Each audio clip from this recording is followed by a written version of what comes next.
ಹಾಗೂ ಕೇಂದ್ರೀಯ ಸಂಸ್ಕೃತ ವಿಶ್ವವಿದ್ಯಾಲಯ ನವದೆಹಲಿ ಇವರ ಸಹಯೋಗದೊಂದಿಗೆ ಡಾಕ್ಟರ್ ಕೆ ಕೃಷ್ಣಮೂರ್ತಿಯವರ ಜನ್ಮ ಶತಮಾನೋತ್ಸವದ ಅಂಗವಾಗಿ ಅಲಂಕಾರ ಶಾಸ್ತ್ರಕ್ಕೆ ಡಾಕ್ಟರ್ ಕೆ ಕೃಷ್ಣಮೂರ್ತಿಯವರ ಕೊಡುಗೆ ಈ ಒಂದು ವಿಚಾರದ ಬಗ್ಗೆ 2 ದಿನಗಳ ರಾಷ್ಟ್ರೀಯ ವಿಚಾರ ಸಂಕಿರಣಕ್ಕೆ ತಮ್ಮೆಲ್ಲರಿಗೂ ಕೂಡ ಆತ್ಮೀಯವಾದಂತಹ ಸ್ವಾಗತವನ್ನು ಕೋರ್ತಾ ಈಗ ಈ ಕಾರ್ಯಕ್ರಮಕ್ಕೆ ಮೊದಲು ವೇದಘೋಷ ಡಾಕ್ಟರ್ ವೇದೇಶ್ ನಾಗಸಂಪಿಗೆ ಅತಿಥಿ ಉಪನ್ಯಾಸಕರು ಕರ್ನಾಟಕ ಸಂಸ್ಕೃತ ವಿಶ್ವವಿದ್ಯಾಲಯ ಬೆಂಗಳೂರು.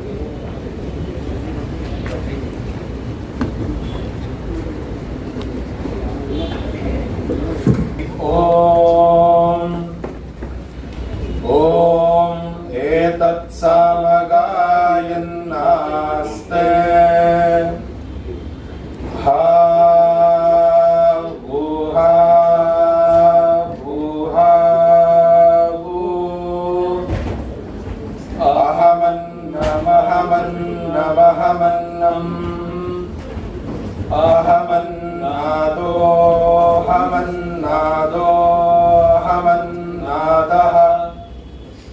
अहग्युश्लोककृदहग्युश्लोककृदहग्युश्लोककृत् अहमस्मि प्रथमचारुतास्य पूर्वं देवेभ्यो अमृतस्य नाभायि यो मा ददाति स हि देवमा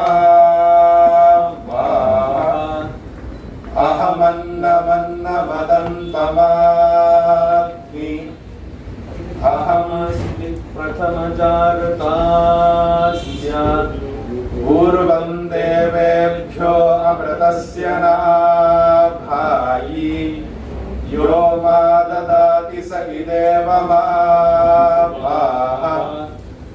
अहं विश्वं भुवनमप्यभवाम् सुवर्णज्योतिः य एवं वेद इत्युपनिषत् ॐ शान्ति शान्ति शान्तिः हरिः ॐ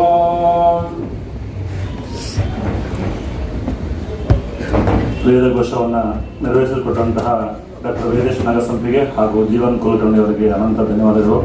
ಈಗ ಪ್ರಾರ್ಥನೆ ಶ್ರೀಮತಿ ಅಪೂರ್ವ ಎನ್, ಸಂಶೋಧನಾ ವಿದ್ಯಾರ್ಥಿನಿ, ಕರ್ನಾಟಕ ಸಂಸ್ಕೃತ ವಿಶ್ವವಿದ್ಯಾಲಯ ಬೆಂಗಳೂರು ಇವರಿಂದ.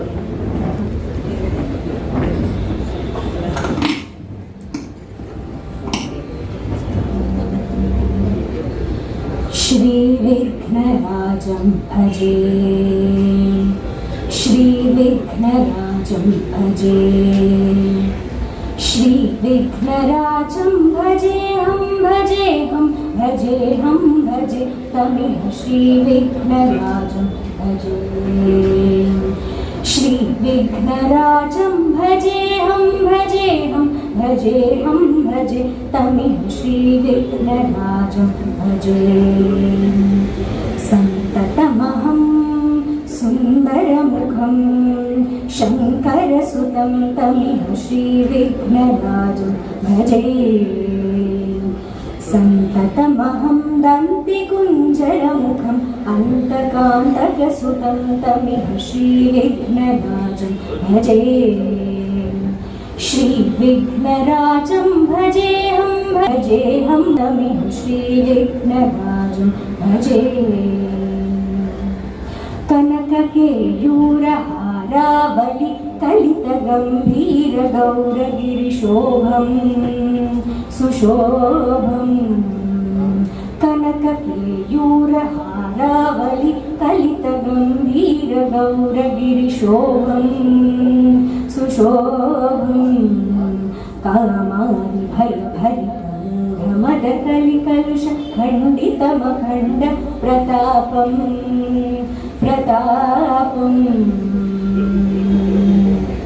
सनकशुकनारद पतञ्जलि पराशर मतङ्गमुनि सङ्गसल्लापं, सनकशुकनारद पतञ्जलि पराशर मतङ्गमुनि सङ्गसल्लापं, सत्यपरमाब्जनयन प्रमुदमुक्तिकरतत्त्वमसि नित्यनिगमादि स्वरूपं, सत्यपरमाब्जनयन प्रमुदमुक्तिकरतत्त्वमसि नित्यनिगमादि स्वरूपं, श्री विघ्नराजं भजे, श्री विघ्नराजं भजेऽहं भजेऽहं भजेऽहं भजे तमिह श्री विघ्नराजं भजे, तमिह श्री विघ्नराजं भजे, तमिह श्री विघ्नराजं भजे।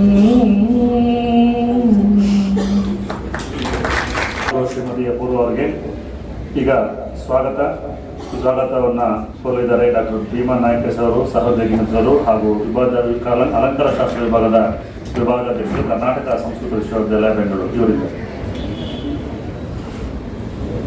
सर्वेभ्यो नमो नमः।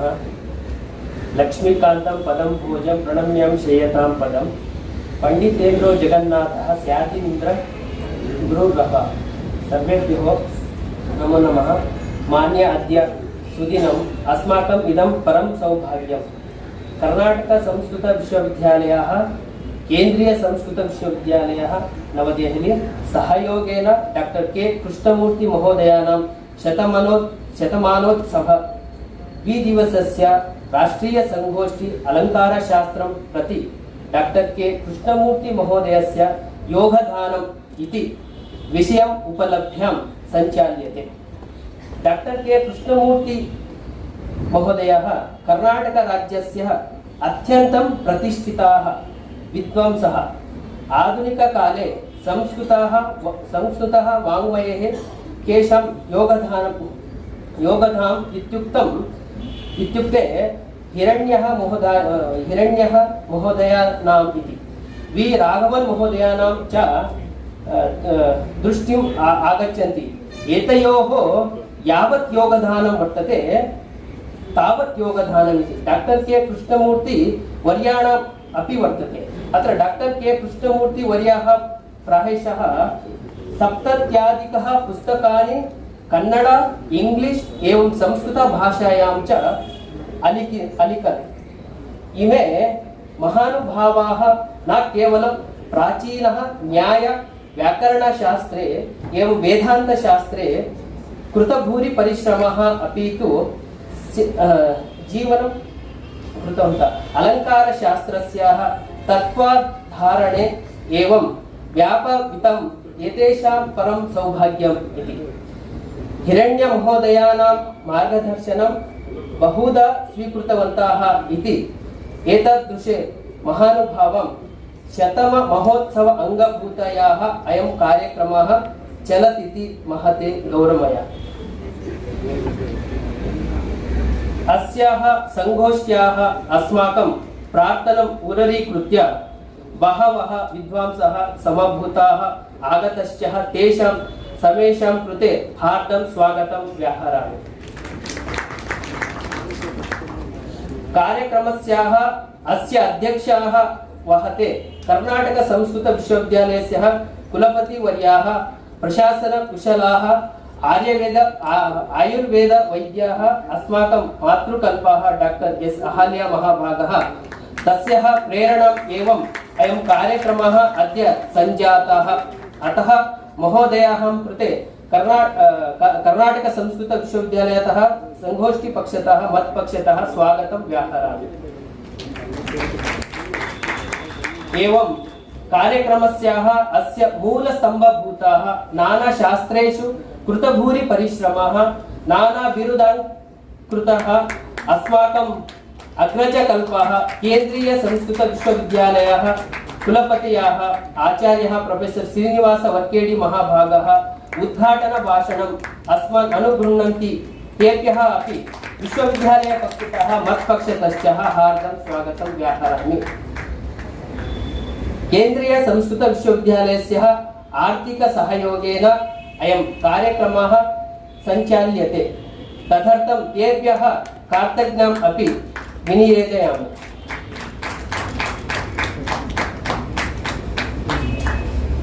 कार्यक्रमस्याः मुख्यभूतः विश्वविद्यालयस्य प्रथम कुलपतयः आचार्याः मल्लेपुरम जी वेंकटेश वर्याः दिक्सूचि भाषणम् अचित परन्तु अनारोग्यतः ते अद्य आगन्तुम् अशक्ताः सञ्जातः। अतः अनुपस्थितावती तेभ्यः कृते अपि स्वागतं व्याहरामि।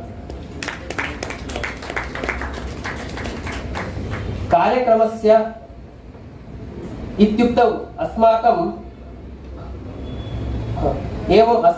परन्तु अद्य समागतः मुख्यातिथि रूपेण प्रोफेसर एस आर निरंजन महाभागः इमे महोदयाः कर्नाटक राज्य उन्नत शिक्षण परिषद उपाध्यक्षः। तेभ्यः अपि विश्वविद्यालय पक्षतः मत्पक्षतः संगोष्ठी पक्षतः हार्दं स्वागतं व्याहरामि।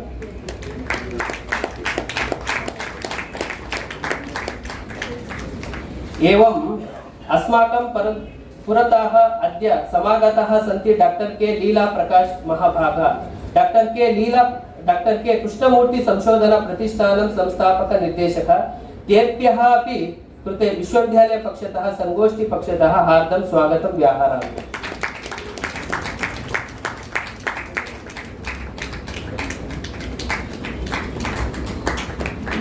एवम् अस्माकं विश्वविद्यालयस्याः कुलसचिवाः महाभागाः डॉक्टर एस् रूपश्री वर्याः समागतः, परन्तु अद्य कार्यनिमित्तं नागतः। तेभ्यः कृते अपि विश्वविद्यालयपक्षतः संगोष्ठीपक्षतः हार्दं स्वागतं व्याहरामि।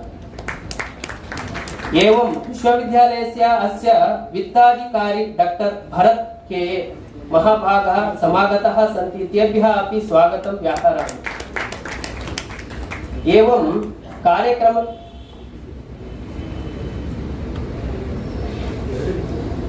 कार्यक्रमस्य अस्माकं विश्वविद्यालयस्य निर्देशकः doctor Girish Chandra महाभागाः, Sanskrit निर्देशनालयस्य निर्देशकः doctor professor पालय महाभागाः, शास्त्र निकाय अध्यक्षाः प्रोफेसर शिवानी महाभागाः, वेदांत निकाय अध्यक्षाः पांडुरंगी महाभागाः, एवं भिन्न भिन्न विभागस्याः विश्वविद्यालयस्य विभागाध्यक्षाः, विश्वविद्यालयस्य बोधक बोधकेतर सर्वेभ्यः कृते हार्दं स्वागतं व्याहरामि। एवं अस्माकं विभागस्याः सहायक प्राध्यापकाः डॉक्टर ऋषिदेव भार्गव महोदयाः, डॉक्टर BK वनराज महोदयाः कृते अपि स्वागतं व्याहरामि। अत्र एवं समागताः विद्वांसाः, संशोधन छात्राः, शिक्षकाः, पत्रिकोद्यम मित्राः सर्वे कृते विश्वविद्यालय पक्षतः संगोष्ठी पक्षतः हार्दं स्वागतं व्याहरामि। धन्यवादः। ಸನ್ಮಿತ್ರರಾದ ಡಾಕ್ಟರ್ ಭೀಮಾ ನಾಯಕರವರು, ವಿಭಾಗಾಧ್ಯಕ್ಷರು, ಅಲಂಕಾರ ಶಾಸ್ತ್ರ ವಿಭಾಗ, ಅವರಿಗೆ ಧನ್ಯವಾದಗಳನ್ನು ಹೇಳ್ತಾ ಈಗ ಈ ಕಾರ್ಯಕ್ರಮ ಇಷ್ಟೊಂದು ಚೆಂದ ಕಾಣಲಿಕ್ಕೆ ಕಾರಣೀಭೂತರಾದಂತಹ ಒಂದು ಅಲಂಕಾರ ಶಾಸ್ತ್ರ ವಿಭಾಗದ ಮುಖ್ಯಸ್ಥರು, ಹಾಗೆಯೇ ಸಹಾಯಕ ಪ್ರಾಧ್ಯಾಪಕರು ಮತ್ತು ನಮ್ಮ ಸನ್ಮಿತ್ರರಾದ ವನರಾಜರು ಕೂಡ ಈ ಒಂದು ಕಾರ್ಯಕ್ರಮಕ್ಕೆ ಬಹಳ ಪರಿಶ್ರಮ, ಒಂದು ತಿಂಗಳಿಂದಲೂ ಕೂಡ ಪರಿಶ್ರಮವನ್ನು ಪಟ್ಟು ಇವತ್ತು ಈ ಒಂದು ಸುಂದರವಾದ ಕಾರ್ಯಕ್ರಮ ಮೂರು ಬರಲಿಕ್ಕೆ ಕಾರಣವಾಗಿದೆ. ಈ ವಿಚಾರವಾಗಿ ಡಾಕ್ಟರ್ ಋಷಿದೇವ್ ಭಾರ್ಗವ್ ಸರ್ ಅವರು ಈ ಪ್ರಾಸ್ತಾವಿಕ ನುಡಿಯನ್ನು ಹೇಳಬೇಕಾಗಿ ಪ್ರಾರ್ಥನೆ.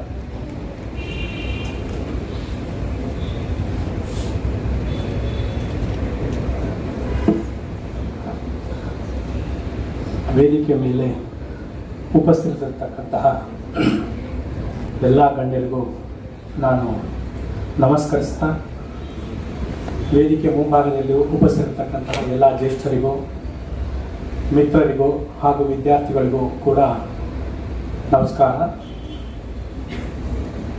ನಿಯತಿಕೃತ ನಿಯಮರಹಿತಾಂ ಲಾದೈಕಮಯೀಂ ಅನನ್ಯ ಪರತಂತ್ರಾಂ ನವರಸ ರುಚಿರಾಮ ದದತಿ ಭಾರತೀ ಕವೇರ ಜಯಂತಿ.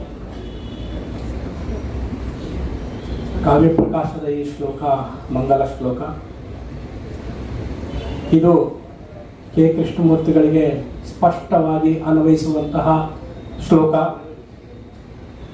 ಸಂಪೂರ್ಣವಾಗಿ ಚರಿತಾರ್ಥವನ್ನಾಗಿ ಮಾಡಿಕೊಂಡಿರ್ತಕ್ಕಂಥದ್ದು ಈ ಶ್ಲೋಕವನ್ನು ಡಾಕ್ಟರ್ ಕೆ ಕೃಷ್ಣಮೂರ್ತಿಗಳು ಎಂಬುದರಲ್ಲಿ ಎರಡು ಮಾತಿಲ್ಲ. ಅಲಂಕಾರ ಶಾಸ್ತ್ರ ಅತ್ಯಂತ ಪ್ರಾಚೀನವಾದದ್ದು. ಹೇಗೆ ಜ್ಯೋತಿಷ್ ಶಾಸ್ತ್ರ ಬರೋದಕ್ಕೆ ಮುಂಚೆ ಆಕಾಶ ಕಾಯದಲ್ಲಿ ಗ್ರಹ ನಕ್ಷತ್ರಗಳು ಇದ್ವೋ, ಹೇಗೆ ಅಲಂಕಾರ ಶಾಸ್ತ್ರ, ಭಾಷಾಶಾಸ್ತ್ರ ಅಥವಾ ವ್ಯಾಕರಣ ಶಾಸ್ತ್ರ ಬರಲಿಕ್ಕೆ ಮುಂಚೆ ಭಾಷೆ ಇತ್ತು, ಅದೇ ರೀತಿ ಅಲಂಕಾರ ಶಾಸ್ತ್ರ ಬರಲಿಕ್ಕೆ ಮುಂಚೆ ಅಲಂಕಾರಗಳಿದ್ದು ವೇದಗಳಲ್ಲಿ ಮತ್ತು ಇನ್ನು ಅನೇಕ ರಾಮಾಯಣಾದಿಗಳಲ್ಲಿ ಅಲಂಕಾರ ಶಾಸ್ತ್ರಗಳನ್ನು ನಾವು ನೋಡ್ತೇವೆ.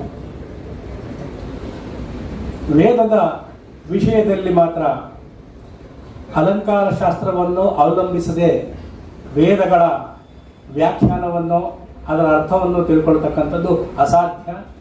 ಈ ಮಾತನ್ನು ಅಲ್ಲಲ್ಲಿ ಅನೇಕ ಅಲಂಕಾರಿಕರು, ಲಾಕ್ಷಣಿಕರು ಹೇಳಿದ್ದುಂಟು. ವಿಶೇಷವಾಗಿ ನಾವು ಕೆಲವು ವೇದ ಮಂತ್ರಗಳನ್ನು ನಾವು ಅರ್ಥ ಮಾಡಿಕೊಳ್ಬೇಕಾದ್ರೆ ಅಲಂಕಾರ ಶಾಸ್ತ್ರದ ಅವಲಂಬನೆ ಅತ್ಯಂತ ಪ್ರಮುಖವಾದಂಥದ್ದು. ಉದಾಹರಣೆಗಾಗಿ ನಾನು ಹೇಳಬೇಕಾದ್ರೆ, ಚತ್ವಾರಿ ಶೃಂಗ ತ್ರಯೋಸ್ಯ ಪಾದ ದ್ವೇತಿ ದ್ವೇಶೀರ್ಷೆ ಸಪ್ತಹಸ್ತಾಸೋ ಅಸ್ಯ ತ್ರಿಧಾ ಬದ್ಧೋ ಋಷಭೋ ರೋರವೇತಿ ಮಹೋದೇವ ಮತ್ಯ ಆವಿವೇಶ. ಈ ಮಂತ್ರ ಇರಬಹುದು. ದ್ವಾಸುಪರ್ಣ ಸಯುಜ ಸಖಾಯ ಸಮಾನಂ ವೃಕ್ಷಂ ಪರಿಷಸ್ವ ಜಾತೆ ತಯೋರನ್ಯ ಪಿಪ್ಪಲಂ ಸ್ವಾದ್ವತ್ಯನಶ್ನನ್ ಅನ್ಯೋ ಅಭಿಚಾಕಶೀತಿ ಎಂಬುವ ಮಂತ್ರ ಇರಬಹುದು. ಈ ಮಂತ್ರವನ್ನು ರಾಜಶೇಖರ ತನ್ನ ಕಾವ್ಯಮೀಮಾಂಸದಲ್ಲಿ ಹೇಳಿ ಇಲ್ಲಿ ಇರತಕ್ಕಂತಹ ಅಲಂಕಾರವನ್ನು ಅರಿಯದೆ ನಾವು ವೇದದ ಮಂತ್ರವನ್ನು ಅವಗಮನ ಮಾಡ್ಕೊಳ್ಳಿಕ್ಕೆ ಆಗೋದೇ ಇಲ್ಲ. ಹಾಗಾಗಿ ಅಲಂಕಾರ ಶಾಸ್ತ್ರವನ್ನು ಸಪ್ತಮ ವೇದಾಂಗ ಎಂಬುದಾಗಿ ನಾವು ಪರಿಗಣಿಸಬೇಕು ಎಂಬುವ ವಿಷಯವನ್ನು ಅವನು ಸ್ಪಷ್ಟವಾಗಿ ಹೇಳ್ತಾನೆ. ಅದೇ ರೀತಿ ಶಿವ ಸಂಕಲ್ಪ ಸೂತ್ರದಲ್ಲಿ ಇರ್ತಕ್ಕಂಥ ಸುಷಾರತಿರಶ್ವಾನಿವ ಯನ್ ಮನುಷ್ಯಾನ್ನೋ ನಿಯತೆ ದೇಶದಿರುವಾದಿನ ಯುವ ಹೃತ್ ಪ್ರತಿಷ್ಠಂ ಯಗದಿರಂ ಜನಿಷ್ಠಂ ತನ್ಮೇ ಮನ ಶಿವಸಂಕಲ್ಪಮಸ್ತು ಎಂಬುವ ಶ್ಲೋಕ ಇರಬಹುದು. ಬ್ರಾಹ್ಮಣೋಸ್ಯ ಮುಖಮಾಸಿ ಬಾಹುರಾಜನ್ಯಕೃತಃ ಊರು ತದಸ್ಯ ಯದ್ವೇಷ ಪದ್ಭ್ಯಾಂ ಶೂದ್ರೋ ಅಜಾಯತ ಎನ್ನುವ ಮಂತ್ರ ಇರಬಹುದು. ಈ ಎಲ್ಲ ಮಂತ್ರಗಳನ್ನು ನಾವು ಸರಿಯಾದ ರೀತಿ ಅರ್ಥ ಮಾಡ್ಕೋಬೇಕಾದ್ರೆ ಅಲಂಕಾರ ಶಾಸ್ತ್ರದ ಅವಲಂಬನೆ ಆಗಲೇಬೇಕು. ಹಾಗಾಗಿ ಅಲಂಕಾರ ಶಾಸ್ತ್ರ ಹುಟ್ಟುವುದಕ್ಕಿಂತ ಮುಂಚೆ ವೇದಗಳಲ್ಲಿ ಅಲಂಕಾರಗಳು ಇತ್ತು ಎಂಬುದಕ್ಕೆ ಅದರ ಪ್ರಾಚೀನತೆಯನ್ನು ನಾವು ಈ ಒಂದು ಮಂತ್ರಗಳಿಂದ ನಾವು ನೋಡಬಹುದು. ಮತ್ತೆ ಕೆ ಕೃಷ್ಣಮೂರ್ತಿಗಳು ನಮಗೆಲ್ಲ ಚಿರಪರಿಚಿತರು. ನನಗೆ ಹೇಗೆ ಪರಿಚಯ ಅಂತಂದರೆ, ಅವರು ಬರೆದಂಥ ಪುಸ್ತಕಗಳನ್ನು ನಾನು ಓದಿ ಮಾಸ್ಟರ್ ಡಿಗ್ರಿ PhDಗಳನ್ನು ನಾನು ಮಾಡಿದ್ದೇನೆ.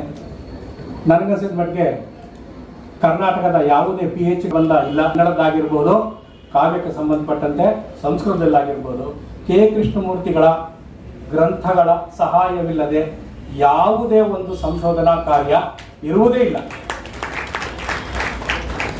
ಇವರ ಪರಿಣಿತಿ, ಇವರ ಶಾಸ್ತ್ರ ಪ್ರಜ್ಞೆ, ಇವರ ಗ್ರಂಥ ರಚನೆಯ ಕೌಶಲ್ಯ, ಇವರಿಗೆ 3 ಭಾಷೆಗಳಲ್ಲಿ ಇದ್ದಂತಹ ಒಂದು ಪ್ರಾವೀಣ್ಯತೆ ನಾವು ಅತ್ಯಂತ ವಿರಳವಾಗಿಯೇ ನಾವು ಕಾಣ್ತೇವೆ.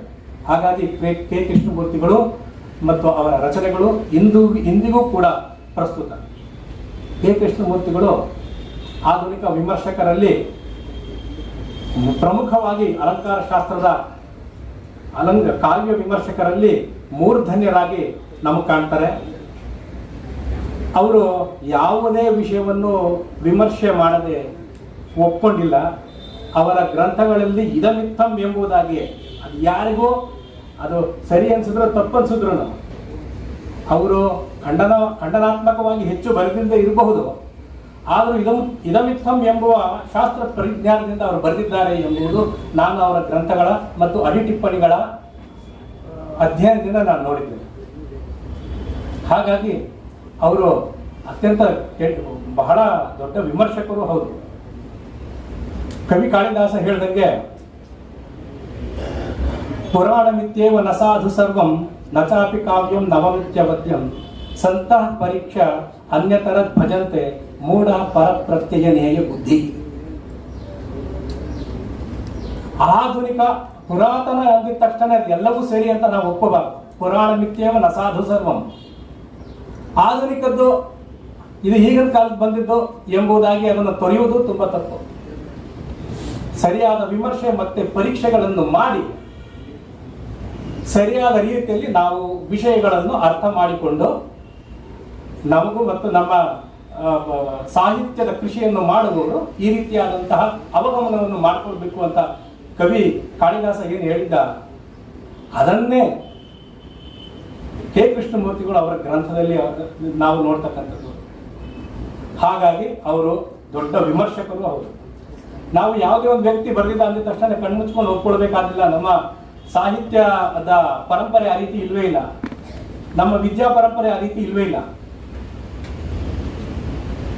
ನಾವು ಶಿಕ್ಷಾವಳಿಯಲ್ಲೂ ಕೂಡ ನಾವು ಹೇಳ್ತೇವೆ, ಯಾನಿ ಅಸ್ಮಾಕಂ ಸುಜನಿತಾನಿ ತಾನಿ ತ್ವಯೋಪಾಸ್ಯಾನಿ ನೋ ಇತರಾಣಿ. ಗುರು ತನ್ನ ಶಿಷ್ಯರಿಗೆ ಹೇಳ್ತಾರೆ, ನನ್ನಲ್ಲಿ ಇರ್ತಕ್ಕಂಥ ಒಳ್ಳೆ ವಿಷಯವನ್ನು ಮಾತ್ರ ನೀನು ಗ್ರಹಣ ಮಾಡ್ಕೋ, ನನ್ನಲ್ಲಿ ಏನಾದರೂ ಅಗ್ರಾಹ್ಯವಿದ್ದರೆ ಅದನ್ನು ಬಿಟ್ಬಿಡು ಅಂತ ಹೇಳ್ತಾರೆ.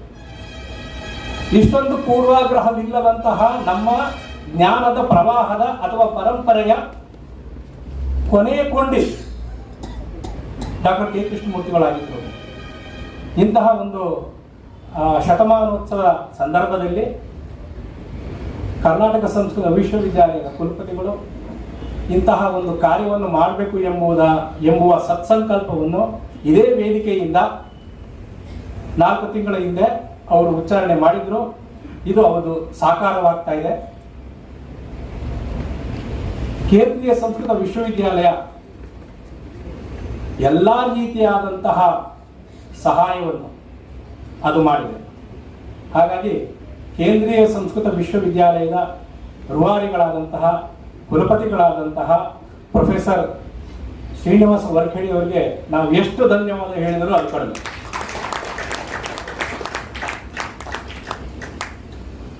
ಕೆ ಕೃಷ್ಣಮೂರ್ತಿಗಳಿಗೆ ಅಷ್ಟೊಂದು ಧೈರ್ಯ, ಅಷ್ಟೊಂದು ದಾರ್ಢ್ಯ, ಅಷ್ಟೊಂದು ಶಕ್ತಿ ಎಲ್ಲಿಂದ ಬಂತು ಅಂತ ನಾನು ನೋಡಿದ್ರೆ, ಮಹಾಭಾಷ್ಯಕಾರ ಪಸ್ಪಶಾಹನದಲ್ಲಿ ಒಂದು ಮಾತು ಹೇಳ್ತಾರೆ, ಮಂಗಲಾದೀನಿ ಮಂಗಳ ಮಧ್ಯಾಹ್ನಿ ಮಂಗಲಾಂತಾನಿ ಶಾಸ್ತ್ರಾಣಿ ಪಠಂತೆ ವೀರಪುರುಷಾಣಿ ಚ ಭವಂತಿ.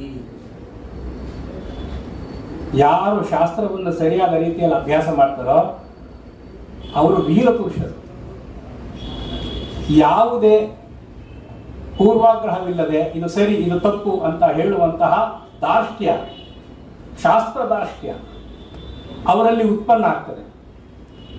ಅಂತಹ ಸಂಪೂರ್ಣ ಮಥನ ಮಾಡಿದಂತಹ ವಿಚಾರಗಳು ಅವರ ಪುಸ್ತಕಗಳಲ್ಲಿ, ಅವರ ಲೇಖನಗಳಲ್ಲಿ, ಅವರ ಅನುವಾದಗಳಲ್ಲಿ, ಮತ್ತು ಪದ್ಯಾನುವಾದ, ಏನು ಕನ್ನಡದ ಹಳೆಗನ್ನಡದ ಪದ್ಯಾನುವಾದ ಮಾಡಿದ್ದಾರೆ. ನಮ್ಮ ಒಬ್ಬರು ಪ್ರೊಫೆಸರ್ ಹೇಳ್ತಾ ಇದ್ರು, ಈ ಫಾರ್ ಎಕ್ಸಾಂಪಲ್ ಆನಂದವರ್ಧನ ಧ್ವನ್ಯಾಲೋಕ ಸಂಸ್ಕೃತದಲ್ಲಿದೆ, ಆ ಶ್ಲೋಕನ ಅರ್ಥ ಮಾಡ್ಕೋಬೇಕಾದ್ರೆ ಕನ್ನಡದ ಇನ್ನೊಂದು ಪದ್ಯವನ್ನು ಕೆ ಕೃಷ್ಣಮೂರ್ತಿಗಳು ರಚನೆ ಮಾಡಿದ್ದಾರೆ. ಹಾಗಾಗಿ ನಮಗೆ ಎರಡೆರಡು ಇದು ಪದಕೋಶಗಳು ಬೇಕು. ಒಂದು ಸಂಸ್ಕೃತ ಪದಕೋಶ, ಇನ್ನೊಂದು ಹಳೆಗನ್ನಡದ ಪದಕೋಶ. ಇಷ್ಟೊಂದು ವೈದುಷ್ಯಪೂರ್ಣವಾದಂತಹ ಲೇಖನ ಬರೆದಿರ್ತಕ್ಕಂಥವರು ನಮ್ಮೆಲ್ಲರಿಗೂ ದಾರಿದೀಪವಾಗಿದ್ದಾರೆ.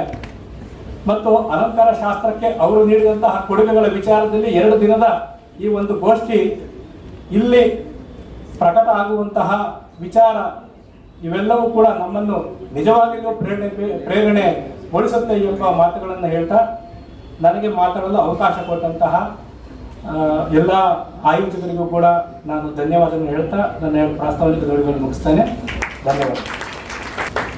ಧನ್ಯವಾದಗಳು ಶ್ರೀದೇವ್ ಭಾರ್ಗವ್ ಸರ್. ಪ್ರಾಸ್ತಾವಿಕ ನುಡಿಯಲ್ಲಿ ಸಾಕಷ್ಟು ವಿಚಾರಗಳನ್ನು ತಾವು ತಿಳಿಸಿದ್ದೀರಿ. ಹಾಗೆ ಸ್ನೇಹಿತರೆ, ಇವತ್ತು ಬಹಳ ಸುಯೋಗ ನಮ್ಮೆಲ್ಲರೂ ಕೂಡ ನಮ್ಮ ಕರ್ನಾಟಕ ಸಂಸ್ಕೃತ ವಿಶ್ವವಿದ್ಯಾಲಯದಲ್ಲೇ ಇದ್ದು ಹಲವಾರು ಸಾಧನೆಗಳನ್ನು ಗೈದು ಈಗ ಕರ್ನಾಟಕದಿಂದ ಉತ್ತರ ಭಾರತದಲ್ಲಿ ನಮ್ಮ ಕನ್ನಡ ಧ್ವಜವನ್ನು ಸಾರುತ್ತಿರುವಂತಹ ಮಹಾನ್ ಕ್ರಿಯಾಶೀಲ ವಿದ್ವಾಂಸರು, ಹಾಗೆಯೇ ಕೇಂದ್ರೀಯ ಸಂಸ್ಕೃತ ವಿಶ್ವವಿದ್ಯಾಲಯದ ಕುಲಪತಿಗಳಾದಂತಹ ನಮ್ಮ ಪ್ರೊಫೆಸರ್ ಶ್ರೀನಿವಾಸ್ ವರ್ಖೇಡಿ ಸರ್ ಅವರು ನಮ್ಮ ಜೊತೆ ಇರತಕ್ಕಂಥದ್ದು ನಮ್ಮ ಬಹಳ ಸುಯೋಗ.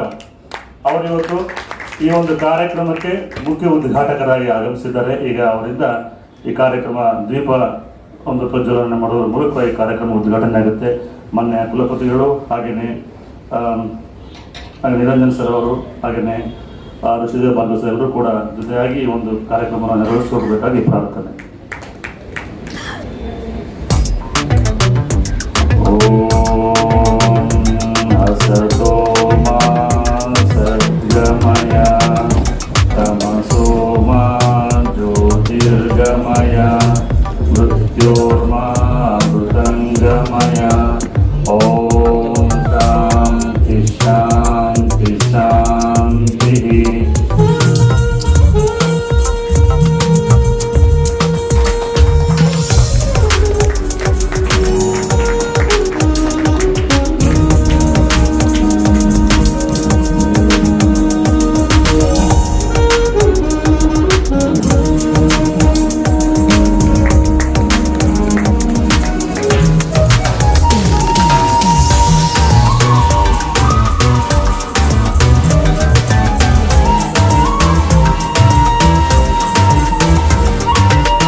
ಹೇಳ್ತಾ ಈಗ ಈ ಉದ್ಘಾಟನಾ ಭಾಷಣವನ್ನು ಮಾಡಬೇಕಾಗಿ ಕೇಂದ್ರೀಯ ಸಂಸ್ಕೃತ ವಿಶ್ವವಿದ್ಯಾಲಯದ ಕುಲಪತಿಗಳು ಪ್ರೊಫೆಸರ್ ಶ್ರೀನಿವಾಸ್ ವರಕಡಿ ಸರ್ ಅವರನ್ನು ಪ್ರಾರ್ಥಿಸಿಕೊಳ್ತಾ ಇದ್ದೇನೆ.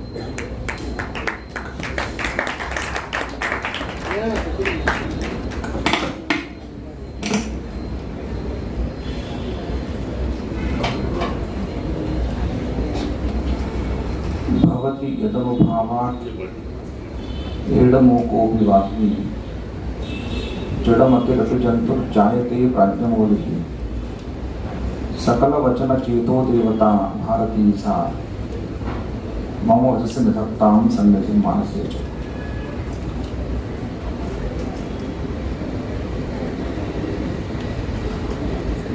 अद्य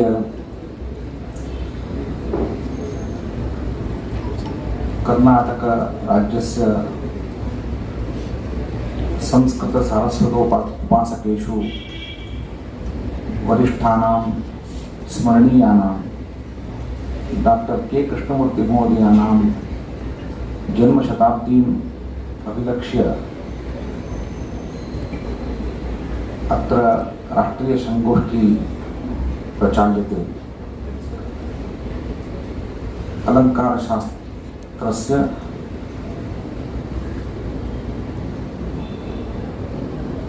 विस्तारे डॉक्टर के कृष्णमूर्ति महोदयानाम् उपायनम् अधिकृत्य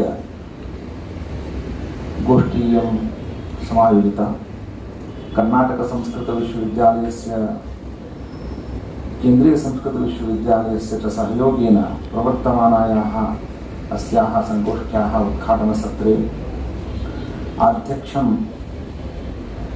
ऊढ्वा कार्यक्रमस्य निर्वहणं कुर्वन्त्यः अस्य विश्वविद्यालयस्य कुलपतिमहाशयाः डॉक्टर एस् अहल्यामहाभागाः. कार्यक्रमे मुख्यातिथिरूपेण विराजमानाः कर्नाटक राज्य उन्नत शिक्षण परिषदः उपाध्यक्षाः एवं पूर्वं गुलबर्गा विश्वविद्यालयस्य कुलपतिचराः प्रोफेसर एस्.आर्. निरञ्जन महाभागाः. अद्य कार्यक्रमे समुपस्थिताः मत्सहृद्वराः कार्यक्रमस्यास्य संयोजकेषु अन्यतमः डॉक्टर गिरीश चंद्र महाभागाः एवं कृष्णमूर्तिमहोदयानां सारस्वत संतानरूपेण तत्कार्यम् अग्रे सरन्त्यः डॉक्टर के नीलाप्रकाश महाभागाः अन्ये च समुपस्थिताः विद्वद्वरेण्याः तथा कार्यक्रमस्य संयोजकाः अस्मत्सहृद्वराः doctor Bhima Nayak, doctor Rishidev Bhargava, doctor वनराज वी.के. सर्वेषामपि मदीयाः नमस्काराः. ಈ ದಿವಸ ಕರ್ನಾಟಕ ಸಂಸ್ಕೃತ ವಿಶ್ವವಿದ್ಯಾಲಯ ಒಂದು ಮಹತ್ವದ ಕಾರ್ಯವನ್ನು ಮಾಡ್ತಾ ಇದೆ.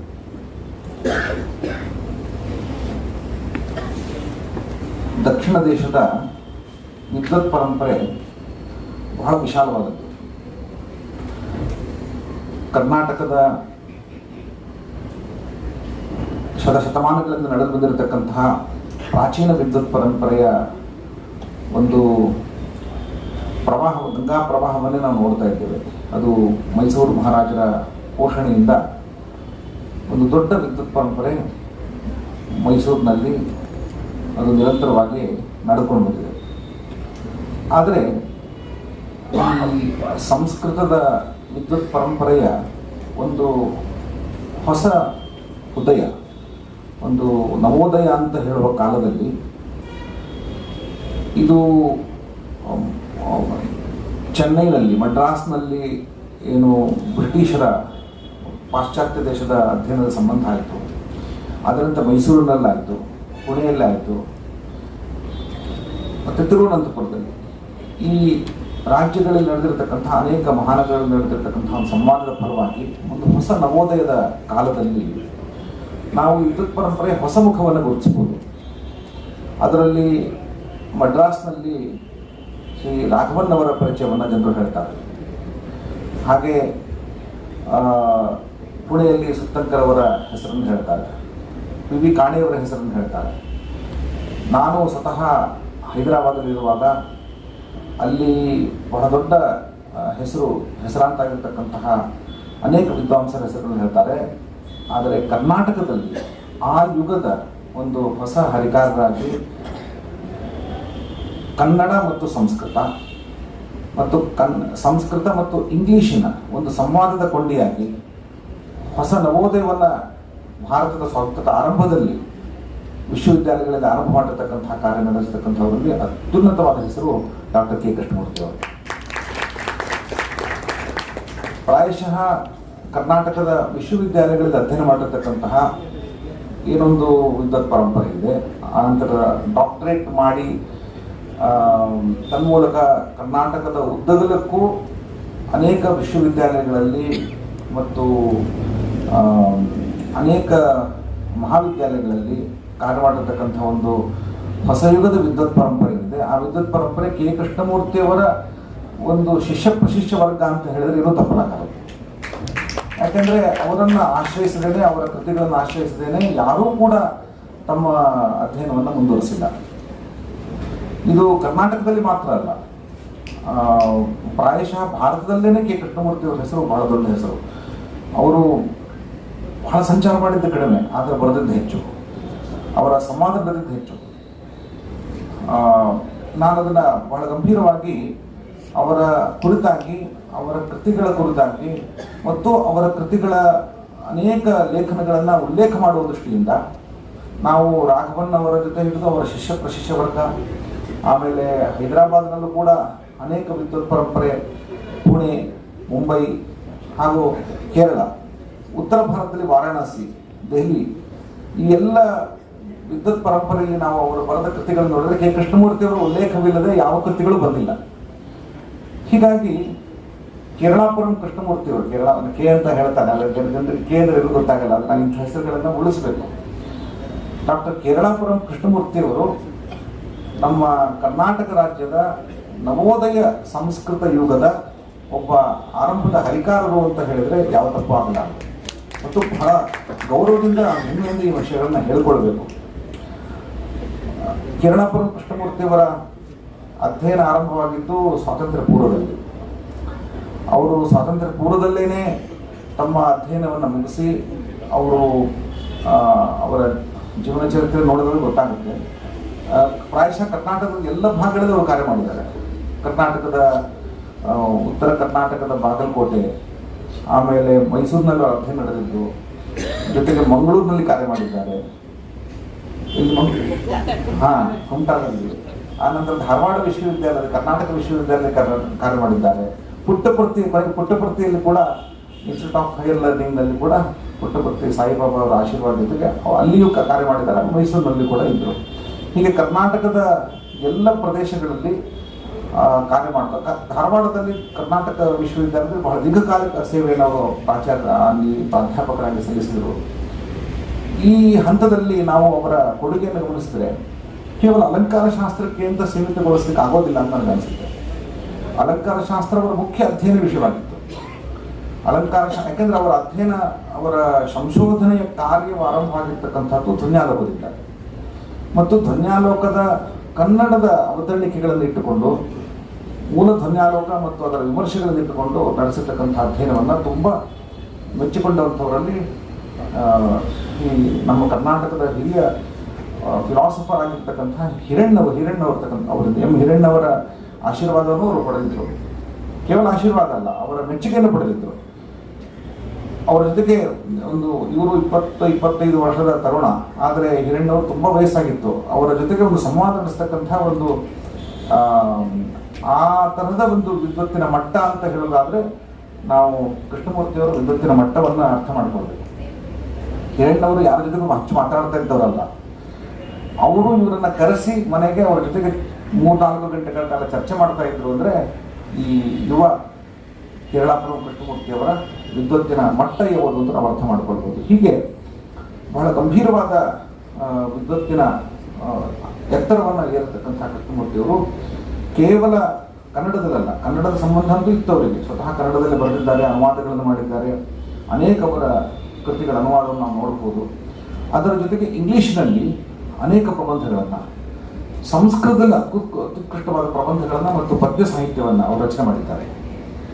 ಹೀಗೆ ಕನ್ನಡ, ಸಂಸ್ಕೃತ ಮತ್ತು ಆಂಗ್ಲ ಭಾಷೆ, ಈ ಮೂರೂ ಭಾಷೆಗಳಲ್ಲಿ ರಚನೆ ಮಾಡಿರ್ತಕ್ಕಂತಹ ರಚನೆಗಳು ಕೇವಲ ಅಲಂಕಾರ ಶಾಸ್ತ್ರಕ್ಕೆ ಮಾತ್ರ ಸೀಮಿತವಾಗದೇನೆ ಪ್ರಾಯಶಃ ಆ ಕಾಲದಲ್ಲಿ ಏನು ಹೊಸ ನವಯುಗದಲ್ಲಿ ಯಾವ್ಯಾವ ವಿಚಾರಗಳು ನಮ್ಮ ಇಂಡಾಲಜಿ ಅಂತ ಏನು ಹೇಳ್ತೇವೆ, ಭಾರತೀಯ ವಿದ್ಯೆಗಳ ಕುರಿತಾಗಿ ಏನೇನು ಚರ್ಚೆಗಳು ನಡೆದಿತ್ತೋ ಆ ಎಲ್ಲ ಚರ್ಚೆಯ ಭಾಗವಾಗಿ ಅನೇಕ ವಿಷಯಗಳನ್ನು ಅವರು ಮಂಡನೆ ಮಾಡ್ತಾ ಇದ್ರು. ಹೀಗಾಗಿ ನಾನು ನೋಡಿದಾಗ, ಅವರ ಕೃತಿಗಳನ್ನು ನೋಡಿದಾಗ ಕೇವಲ ಅಲಂಕಾರ ಶಾಸ್ತ್ರಕ್ಕೆ ಸೀಮಿತವಾಗಿಲ್ಲ ಅಂತಂದು ಬಹಳ ಸ್ಪಷ್ಟವಾಗುತ್ತೆ. ಅನೇಕ ವಿಷಯಗಳ ಕುರಿತಾಗ ಅವರು ಬರೆದಿದ್ದಾರೆ. ಅಲಂಕಾರ ಶಾಸ್ತ್ರ ಯಾಕೆ ಪ್ರಧಾನವಾಗಿತ್ತು ಅಂತಂದ್ರೆ ಅವರ ಆರಂಭ ಅಲಂಕಾರ ಶಾಸ್ತ್ರದ ಆರಂಭ ಆಯಿತು, ಧ್ವನ್ಯಾಲೋಕದಿಂದ ಆರಂಭ ಆಯಿತು. ಆಮೇಲೆ ಧ್ವನ್ಯಾಲೋಕದ ಆರಂಭವಾದ ಜೊತೆಗೆ ಭಾರತೀಯ ಕಾವ್ಯಮೀಮಾಂಸೆ ಅನೇಕ ಮಜಲುಗಳನ್ನು ತಾವು ತಮ್ಮ ಶಿಷ್ಯರ ಜೊತೆಗೆ ಅನೇಕ ಸಂಶೋಧನೆಗಳನ್ನು ಮಾಡಿಸೋದಲ್ಲದೆ ಭಾರತಾದ್ಯಂತ ಆ ಕಾಲದಲ್ಲಿ ಏನು ಚರ್ಚೆಗಳು ನಡೀತಿತ್ತು ಆ ಚರ್ಚೆಗಳಲ್ಲೆಲ್ಲ ಅವರು ಬಹಳ ಪ್ರಧಾನ ಪಾತ್ರವನ್ನು ವಹಿಸ್ತಾ ಇದ್ರು. ಹೀಗಾಗಿ ಕರ್ನಾಟಕದಲ್ಲಿ ಒಂದು 30-40 ವರ್ಷಗಳ ಕಾಲ ಏನೊಂದು ವಿದ್ವತ್ ಪರಂಪರೆಯ ನಡುವೆ ಒಂದು ಚರ್ಚೆ, ಅಲ್ಲದೆ ಮುಖ್ಯವಾಗಿ ಇನ್ನೊಂದು ಗಮನಿಸಬೇಕಾದ ಅಂಶ ಅವರ ಕೊಡುಗೆಯಲ್ಲಿ, ಅವರು ಕೇವಲ ಆಧುನಿಕ ವಿದ್ವಾಂಸರು ಮಾತ್ರ ಆಗಿರಲಿಲ್ಲ. ಆಧುನಿಕ ವಿದ್ವತ್ತೆಯ ಜೊತೆಗೆ ಪ್ರಾಚೀನ ವಿದ್ವಾಂಸರ ನಿರಂತರ ಸಂಬಂಧದಲ್ಲಿ, ನಿರಂತರ ಕೊಂಡಿಯಾಗಿ, ಅಂದರೆ ಪ್ರಾಚೀನ ವಿದ್ವತ್ ಪರಂಪರೆ ಮತ್ತು ಆಧುನಿಕ ವಿದ್ವತ್ ಪರಂಪರೆಯ ಒಂದು ಕೊಂಡೆಯಾಗಿ ಅವರು ಕಾರ್ಯವನ್ನು ಮಾಡಿದರು. ಹೀಗಾಗಿ ಸಂಸ್ಕೃತದಲ್ಲಿ ಅವರು ಬರತಕ್ಕಂಥ ಅನೇಕ ಪ್ರಬುದ್ಧವಾದ ಪ್ರಬಂಧಗಳು ಕೂಡ ಅನೇಕ ವಿದ್ವಾಂಸರು ಕೂಡ ಒಂದೊಂದು ಪ್ರಬಂಧ ಅನಂತರ ಕಾಲದಲ್ಲಿ ಒಂದೊಂದು ಶೋಧ ಪ್ರಬಂಧಕ್ಕೆ ಬೇಕಾಗುವಷ್ಟು ಒಂದು ಮೂಲ ದ್ರವ್ಯವನ್ನು ಒದಗಿಸಿಕೊಟ್ಟಿದೆ. ಆ ಕಾರಣದಿಂದಾಗಿ ಅನೇಕ ಜನರು ಅವರಿಗೆ ಋಣಿಯಾಗಿದ್ದಾರೆ ಅನ್ನೋದನ್ನು ನಾವು ನೋಡಬಹುದು. ಹೀಗಾಗಿ ಕೃಷ್ಣಮೂರ್ತಿಯವರ ಕೊಡುಗೆಯನ್ನು ಅಲಂಕಾರ ಶಾಸ್ತ್ರಕ್ಕೆ ಮಾತ್ರ ಸೀಮಿತಗೊಳಿಸ್ತೇನೆ, ನಾವು ಇಡಿಯಾಗಿ ಒಟ್ಟಾಗಿ ನೋಡಬೇಕಾದ ಅವಶ್ಯಕತೆ ಇದೆ ಅಂತ ನನಗನ್ನಿಸುತ್ತೆ. ಕೆಲವು ವಿದ್ವಾಂಸರು ನೋಡಿ, ಅವರ ನಿವೃತ್ತಿ ಆದಾಗ ಆನಂತರ ಕಾಲದಲ್ಲಿ ಸುಮಾರು 10-15 ವರ್ಷಗಳ ಕಾಲ ಮೈಸೂರಿನಲ್ಲಿ ಮತ್ತು ಪುಟ್ಟಪರ್ತಿಯಲ್ಲಿ ಇದ್ದರು. ಈ ಹಂತದಲ್ಲೂ ಕೂಡ ಅವರು ಅನೇಕ ಕಾರ್ಯಗಳನ್ನು ಮಾಡಿದ್ದಾರೆ. ಅವರ ನಿವೃತ್ತಿಯ ಸಾಮಾನ್ಯವಾಗಿ ನಿವೃತ್ತಿ ಅನಂತರ ಕಾರ್ಯ ಮಾಡತಕ್ಕಂಥದ್ದು ಒಂದು ಬಗೆ ಇಳಿಮುಖ ಅಂತ, ಆದರೆ ಆ ಕಾಲದಲ್ಲಿ ಅವರ ಕೃತಿಯ ಹೆಚ್ಚು ಭಾಗವನ್ನು ನಾವು ಕಾಣಬಹುದು. ಅದಕ್ಕಿಂತ ಮುಂಚೆ ಅವರು ಪ್ರಬಂಧಗಳನ್ನು ಹೆಚ್ಚು ಬರೆದಿದ್ದಾರೆ ಅವರ ಪ್ರೊಫೆಸರ್ ಆಗಿದ್ದ ಕಾಲದಲ್ಲಿ. ಆದರೆ ಅನಂತರ ಕಾಲದಲ್ಲಿ ಅನೇಕ ಅನುವಾದ ಕೃತಿಗಳನ್ನು ಅವರು ಪ್ರಕಾಶನ ಮಾಡಿದ್ದನ್ನು ನಾವು ನೋಡಿದ್ದೇವೆ. ಇದು ಒಟ್ಟು ಹಿಸ್ಟಾರಿಕಲ್ ಆಗಿ ನಾವು ಕಿರಳಾಪುರಂ ಕೃಷ್ಣಮೂರ್ತಿಯವರು ಒಟ್ಟು ಕೊಡುಗೆಯನ್ನು ಗಮನಿಸಿದರೆ, ಜೊತೆಗೆ ನಾವು ನೋಡಬೇಕಾದ ಇನ್ನೊಂದು ಅಂಶ, ಈ ಒಂದು ವಿದ್ವಾಂಸನ ಅವರು ಬದುಕಿದ್ದಾಗ ಅವರು ಏನು ವಿಚಾರ ಮಾಡಿದ್ದಾರೆ ಅನ್ನೋದಕ್ಕಿಂತ ಹೆಚ್ಚಾಗಿ ಅದರ ಅನುರಣನ ಎಷ್ಟಿದೆ ಅನ್ನೋದು, ಒಂದು ಗಂಟೆಯ ಗುಣವತ್ತೆ, ಕ್ವಾಲಿಟಿ ಅಂದರೆ ನೋಡಬೇಕಾದ್ರೆ ಆ ಗಂಟೆ ಬಡದ ಮೇಲೆ ಅದು ಎಷ್ಟು ದೀರ್ಘಕಾಲ ಅದರ ಧ್ವನಿಯ ಅನುರಣನ ಆಗ್ತಾ ಇದೆ ಅನ್ನೋದರ ಆಧಾರದ ಮೇಲೆ ಅದರ ಗುಣವತ್ತೆ, ಅದರ ಗಂಟೆಯ ಎಷ್ಟು ಚೆನ್ನಾಗಿದೆ ಅಂತ ನಾವು ಅದರ ತೀರ್ಮಾನ ಮಾಡ್ತಾರೆ. ಹಾಗೆ ಕೃಷ್ಣಮೂರ್ತಿಯವರನ್ನು ಅವರ ಕಾಲ ಅಲ್ಲ, ಅವರ ಕಾಲದ ನಂತರ ಸುಮಾರು 25 ವರ್ಷಗಳ 1997 ಅಲ್ವಾ, 97ನಿಂದ ಇವತ್ತು ಸುಮಾರು ನಾವು 25 ವರ್ಷಗಳಕ್ಕೂ ಹೆಚ್ಚು ಕಾಲ ಕಳೆದಿದ್ದೇವೆ. ಇವತ್ತು ಶತಮಾನೋತ್ಸವದ ಕಾಲ ಬಂದಿದೆ. ಕೃಷ್ಣಮೂರ್ತಿಯವರನ್ನು ಕರ್ನಾಟಕ ರಾಜ್ಯದ ವಿದ್ವತ್ ಪರಂಪರೆ ಮರೆತಿಲ್ಲ. ಅಷ್ಟೇ ಅಲ್ಲ, ಅವರ ಕೃತಿಗಳ ಕುರಿತಾಗಿ ಮತ್ತೆ ಮತ್ತೆ ಉಲ್ಲೇಖ, ಅದರ ಕುರಿತಾದ ಅಧ್ಯಯನ ಹೀಗೆ ನಿರಂತರವಾಗಿ ನಡೆದು ಬರ್ತಾ ಇರೋದು ನೋಡಿದರೆ, ಒಂದು ಶತಮಾನದ ಕಾಲ ಒಬ್ಬ ವಿದ್ವಾಂಸ ತಾನು ಇಲ್ಲದೆಯೂ ತನ್ನ ಕೃತಿಗಳ ಮೂಲಕ ಬದುಕಿದ್ದಾರೆ. ಆದ್ದರಿಂದ ಕೃಷ್ಣಮೂರ್ತಿಯವರು ನಮ್ಮ ಜೊತೆ ಇಲ್ಲ ಅಂತ ನಾವು ಭಾವ ನಮಗಿಲ್ಲ. ಮತ್ತು ಕೃಷ್ಣಮೂರ್ತಿಯವರ ಮನೆಯಲ್ಲಿ ಸಪ್ತಮಾತೃಕೆಯರ ಹಾಗೆ ಅವರ ಪುತ್ರಿಯರಿದ್ದಾರೆ. ಅದರಲ್ಲಿ ನನಗೆ ಅನೇಕ ವರ್ಷಗಳಿಂದ ಪರಿಚಿತರಾದವರು ಡಾಕ್ಟರ್ ಲೀಲಾ ಪ್ರಕಾಶ್ ಅವರು. ಲೀಲಾ ಅವರು ಬಂದಿರೋ ಪ್ರಕಾಶ್ ಅವರು ಎರಡೂ ಸೇರಿದ್ರೆ ಲೀಲಾ ಪ್ರಕಾಶ್ ಅವ್ರ ಜೊತೆಗೆ ಇರ್ತಾರೆ. ಅವರು ಯಾವಾಗಲೂ ಅವರು ಪ್ರಕಾಶ್ ಅವರು ಕೂಡ ಜೊತೆಯಾಗಿದ್ದು ಈ ಕಾರ್ಯವನ್ನು, ಕೃಷ್ಣಮೂರ್ತಿಯವರ ಸ್ಮರಣೆ ಕಾರ್ಯವನ್ನು ನಿರಂತರ ನಡೆಸ್ಕೊಂಡು ಬಂದಿದ್ದಾರೆ. ಅವರ ಅನೇಕ ಕೃಷ್ಣಮೂರ್ತಿಗಳ ಕೃತಿಯನ್ನು ಪ್ರಕಟಣೆ ಮಾಡುವುದಲ್ಲದೆ ಕಾಲ ಕಾಲಕ್ಕೆ ತಾವು ಹೊಸ ಕೃತಿಗಳನ್ನು ರಚನೆ ಮಾಡಿ, ಜೊತೆಗೆ ಅವರ ಸ್ಮರಣೆ, ತಂದೆಯ ಸ್ಮರಣೆಯ ಜೊತೆಗೆ ಅನೇಕ ಕಾರ್ಯಗಳನ್ನು ವಿಚಾರ ಸಂಕಿರಣ ನಡೆಸ್ಕೊಂಡು ಬಂದು ಈ ವಿದ್ವತ್ ಪರಂಪರೆಯ ಹೊಸ ಪರಂಪರೆಗೆ, ಅಂದರೆ ಹೊಸ ವಿದ್ಯಾರ್ಥಿಗಳಿಗೂ ಕೂಡ ಕೃಷ್ಣಮೂರ್ತಿಯವರ ಪರಿಚಯ ಆಗುವಂತೆ ನಿರಂತರ ನಡೆಸ್ಕೊಂಡು ಬಂದಿದ್ದು ಡಾಕ್ಟರ್ ಲೀಲಾ ಪ್ರಕಾಶ್ ಅವರು. ನಾನು ಅದನ್ನು ತುಂಬ ಅಭಿನಂದಿಸ್ತೇನೆ. ಯಾಕೆಂದರೆ ಒಬ್ಬ ಮಗಳಾಗಿ ಶ್ರಾದ್ದವಂತೂ ಮಾಡ್ತೀವಿ ನಾವು, ಆದರೆ ಪಿತೃಶ್ರಾದ್ದ ಹೇಗೆ ಮಾಡಬೇಕು ಅಂತಂದರೆ ಅವರ ಸ್ಮರಣೆ, ಅವರ ನಿಜವಾದ ಅವರ ಕೊಡುಗೆ, ಅವರೇನು ವಿದ್ಯುತ್ ಪ್ರಪಂಚಕ್ಕೆ ಅವ್ರು ನೀಡಿರ್ತಕ್ಕಂಥ ಕೊಡುಗೆಯನ್ನು ಸ್ಮರಣೆ ಮಾಡ್ಕೊಳ್ತಾ ಆ ರೂಪದಲ್ಲಿ ಅದನ್ನು ಪಿತೃ ಋಣವನ್ನು ತೀರಿಸ್ತಕ್ಕಂಥ ಕಾರ್ಯವನ್ನು ಅವರೆಲ್ಲರೂ ಮಾಡ್ಕೊಂಡು ಬಂದಿದ್ದಾರೆ. ನನಗೆ ಬಹಳ ಸಂತೋಷವಾಗುತ್ತೆ. ಯಾಕೆಂದರೆ ಎಷ್ಟೋ ಬಾರಿ ವಿದ್ವಾಂಸರ ಮನೆಯಲ್ಲಿ ಅಲ್ಲಿಗೆ ಮುಗಿದು ಹೋಗುತ್ತೆ. ಅವರು ವಿದ್ವಾಂಸರಾಗಿದ್ದಾರೋ ಅವರ ಮನೆಯಲ್ಲಿ ಅಲ್ಲಿಗೆ ಕೊನೆ ಅಂತ ಅರ್ಥ. ಮತ್ತೆ ಯಾರು ವಿದ್ವಾಂಸರು ಬೆಳೆಯಲ್ಲ. ಅವರ ಶಿಷ್ಯರು ಇರ್ತಾರೆ, ಆದರೆ ಅವರ ಮನೆಯಲ್ಲೇ ಅಂಥ ಒಂದು ವಿದ್ವತ್ ಪರಂಪರೆ ಮುಂದುವರಿತಾ ಇರತಕ್ಕಂಥದ್ದು ಇದೊಂದು ಆದರ್ಶ. ಮುಂದಿನ ಪೀಳಿಗೆಯ ಅನೇಕ ವಿದ್ವಾಂಸರು ಇದನ್ನು ಹೆಚ್ಚು ಕಡಿಮೆ ಪಾಲನೆ ಮಾಡಿದರೆ ಒಳ್ಳೆಯದು, ಆದರೆ ಯಾರು ಮಾಡಲಿಕ್ಕೆ ಆಗಿಲ್ಲ ತುಂಬ ಜನಕ್ಕೆ. ಆದರೆ ಕೃಷ್ಣಮೂರ್ತಿಯವರು ಅಂತಹ ಪ್ರೇರಣೆಯನ್ನು ತಮ್ಮ ಮನೆಯಲ್ಲಿ ಕೊಟ್ಟು ನಡೆಸಿದ್ದಾರೆ. ಅದು ಅವರದ್ದು ಒಂದು ಭಾಗ್ಯ. ಅವರ ಸ್ಮರಣೆ ಹಾಗೆ ನಿರಂತರ ನಡೆದುಕೊಂಡು ಬರ್ತಾ ಇದೆ. ಮತ್ತು ಕರ್ನಾಟಕದ ಎಲ್ಲ ವಿಶ್ವವಿದ್ಯಾಲಯಗಳು ಕೂಡ, ಮೈಸೂರು ವಿಶ್ವವಿದ್ಯಾಲಯ, ಕರ್ನಾಟಕ ವಿಶ್ವವಿದ್ಯಾಲಯ, ಹೊಸದಾಗಿ ಆರಂಭಗೊಂಡ ಕರ್ನಾಟಕ ಸಂಸ್ಕೃತ ವಿಶ್ವವಿದ್ಯಾಲಯವು ಕೂಡ ಕೃಷ್ಣಮೂರ್ತಿಗಳ ಸ್ಮರಣೆಯನ್ನು ತುಂಬ ಚೆನ್ನಾಗಿ ಮಾಡ್ತಾ ಇದೆ ಅನ್ನೋದು ಬಹಳ ದೊಡ್ಡ ವಿಷಯ. ಅದಕ್ಕೆ ಪ್ರೇರಣೆ ನೀಡಿರತಕ್ಕಂಥ ನಮ್ಮ ಹಿಂದಿನ ಕುಲಪತಿಗಳಾದ ಪ್ರೊಫೆಸರ್ ಮಲ್ಲೇಪುರ ವೆಂಕಟೇಶ್ ಅವರು, ಹಾಗೆ ವರ್ತಮಾನದ ಕುಲಪತಿಗಳಾದ ಡಾಕ್ಟರ್ ಎಸ್ ಅಹಲ್ಯಾರವರು ಇಂಥ ಒಂದು ನೇತೃತ್ವವನ್ನು, ಜವಾಬ್ದಾರಿಯನ್ನು ಹೊತ್ತು ಕರ್ನಾಟಕ ಸಂಸ್ಕೃತ ವಿಶ್ವವಿದ್ಯಾಲಯ ತನ್ನ ಕಡೆಯಿಂದ ಮಾಡಬೇಕಾದ, ತುಂಬ ವಿದ್ವಾಂಸರಿಗೆ ಮಾಡಬೇಕಾದ ಗೌರವವನ್ನು ತುಂಬ ಸಮುಚಿತ ರೀತಿಯಲ್ಲಿ ಈ 2 ದಿವಸಗಳ ರಾಷ್ಟ್ರೀಯ ವಿಚಾರ ಸಂಕಿರಣವನ್ನು ನಡೆಸುವ ಮೂಲಕ ಮಾಡ್ತಾ ಇದೆ ಅನ್ನೋದು ತುಂಬ ಶ್ಲಾಘನೀಯವಾದ ವಿಷಯ.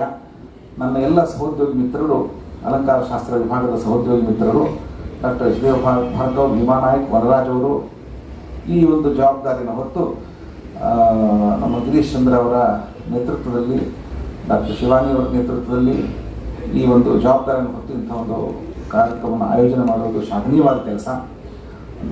ಒಬ್ಬ ಕರ್ನಾಟಕ ಸಂಸ್ಕೃತ ವಿಶ್ವವಿದ್ಯಾಲಯದ ಪ್ರಾಧ್ಯಾಪಕನಾಗಿ ಕೆ ಕೃಷ್ಣಮೂರ್ತಿಯವರ ಋಣವನ್ನು ಪಡೆದಂಥ ನನ್ನಂಥವ್ರು ಮಾಡಬಹುದಾದ್ದೇನು ಅಂದರೆ, ದೆಹಲಿಯಲ್ಲಿದ್ದ ಮೇಲೆ ನಾನು ಮಾಡಲೇಬೇಕಾದ್ದು, ಇದು ಹೆಚ್ಚಿನ ಕೆಲಸ ಅಲ್ಲ. ಆದರೆ ತಾವು ಮಾಡುವ ಕರ್ತವ್ಯದಲ್ಲಿ ನಾನು ನನ್ನ ಕೈ ಜೋಡಿಸಿದ್ದೆ ಎನ್ನುವ ಧನ್ಯಭಾವ ನನಗೂ ಇದೆ. ಈ ಒಂದು ಸೆಮಿನಾರ್ನ ಜೊತೆಗೆ ಕೃಷ್ಣಮೂರ್ತಿಯವರ ಸ್ಮರಣೆಯಲ್ಲಿ, ಇದು ಕೇವಲ ಒಂದು ವಿಶ್ವವಿದ್ಯಾಲಯದ ಒಂದು ವರ್ಷದ ವಾರ್ಷಿಕ ವ್ಯವಸ್ಥೆಯಲ್ಲಿ 1 ದಿವಸದ ಕಾರ್ಯಕ್ರಮ ಅಂತ ಆಗದೇನೆ, ಕೃಷ್ಣಮೂರ್ತಿಯವರ ಈ ಒಂದು ಶತಮಾನೋತ್ಸವದ ಸಂದರ್ಭದಲ್ಲಿ ನಾನು ಅವರ ಬಂಧುಗಳಲ್ಲೂ ಮತ್ತು ಅವರ ಶಿಷ್ಯರಲ್ಲೂ ಕೇಳ್ಕೊಳ್ಳೋದೇನೆಂದರೆ, ಕರ್ನಾಟಕ ಸಂಸ್ಕೃತ ವಿಶ್ವವಿದ್ಯಾಲಯ ಇನ್ನು ಮುಂದೆ 100 ವರ್ಷ ಇರತಕ್ಕಂತಹ ಸಂಸ್ಥೆ ಇದು. ಕರ್ನಾಟಕದಲ್ಲಿ ಪ್ರಾಯಶಃ ಬೇರೆಲ್ಲ ವಿಶ್ವವಿದ್ಯಾಲಯಗಳ ಸಂಸ್ಕೃತ ವಿಭಾಗ ನಿಂತು ಹೋದರೂ ಕರ್ನಾಟಕ ಸಂಸ್ಕೃತ ವಿಶ್ವವಿದ್ಯಾಲಯ ಆ ಸಂಸ್ಕೃತ ಪರಂಪರೆ ಮುಂದುವರಿಸುತ್ತೆ. ಪ್ರಾಚೀನ ವಿದ್ವತ್ ಪರಂಪರೆ ಮತ್ತು ಆಧುನಿಕ ವಿದ್ವತ್ ಪರಂಪರೆಯ ಎರಡೂ ಭಾಗವಾಗಿ ಅದನ್ನು ಸೇರಿಸ್ಕೊಂಡು ಮುಂದುವರಿಸುತ್ತೆ.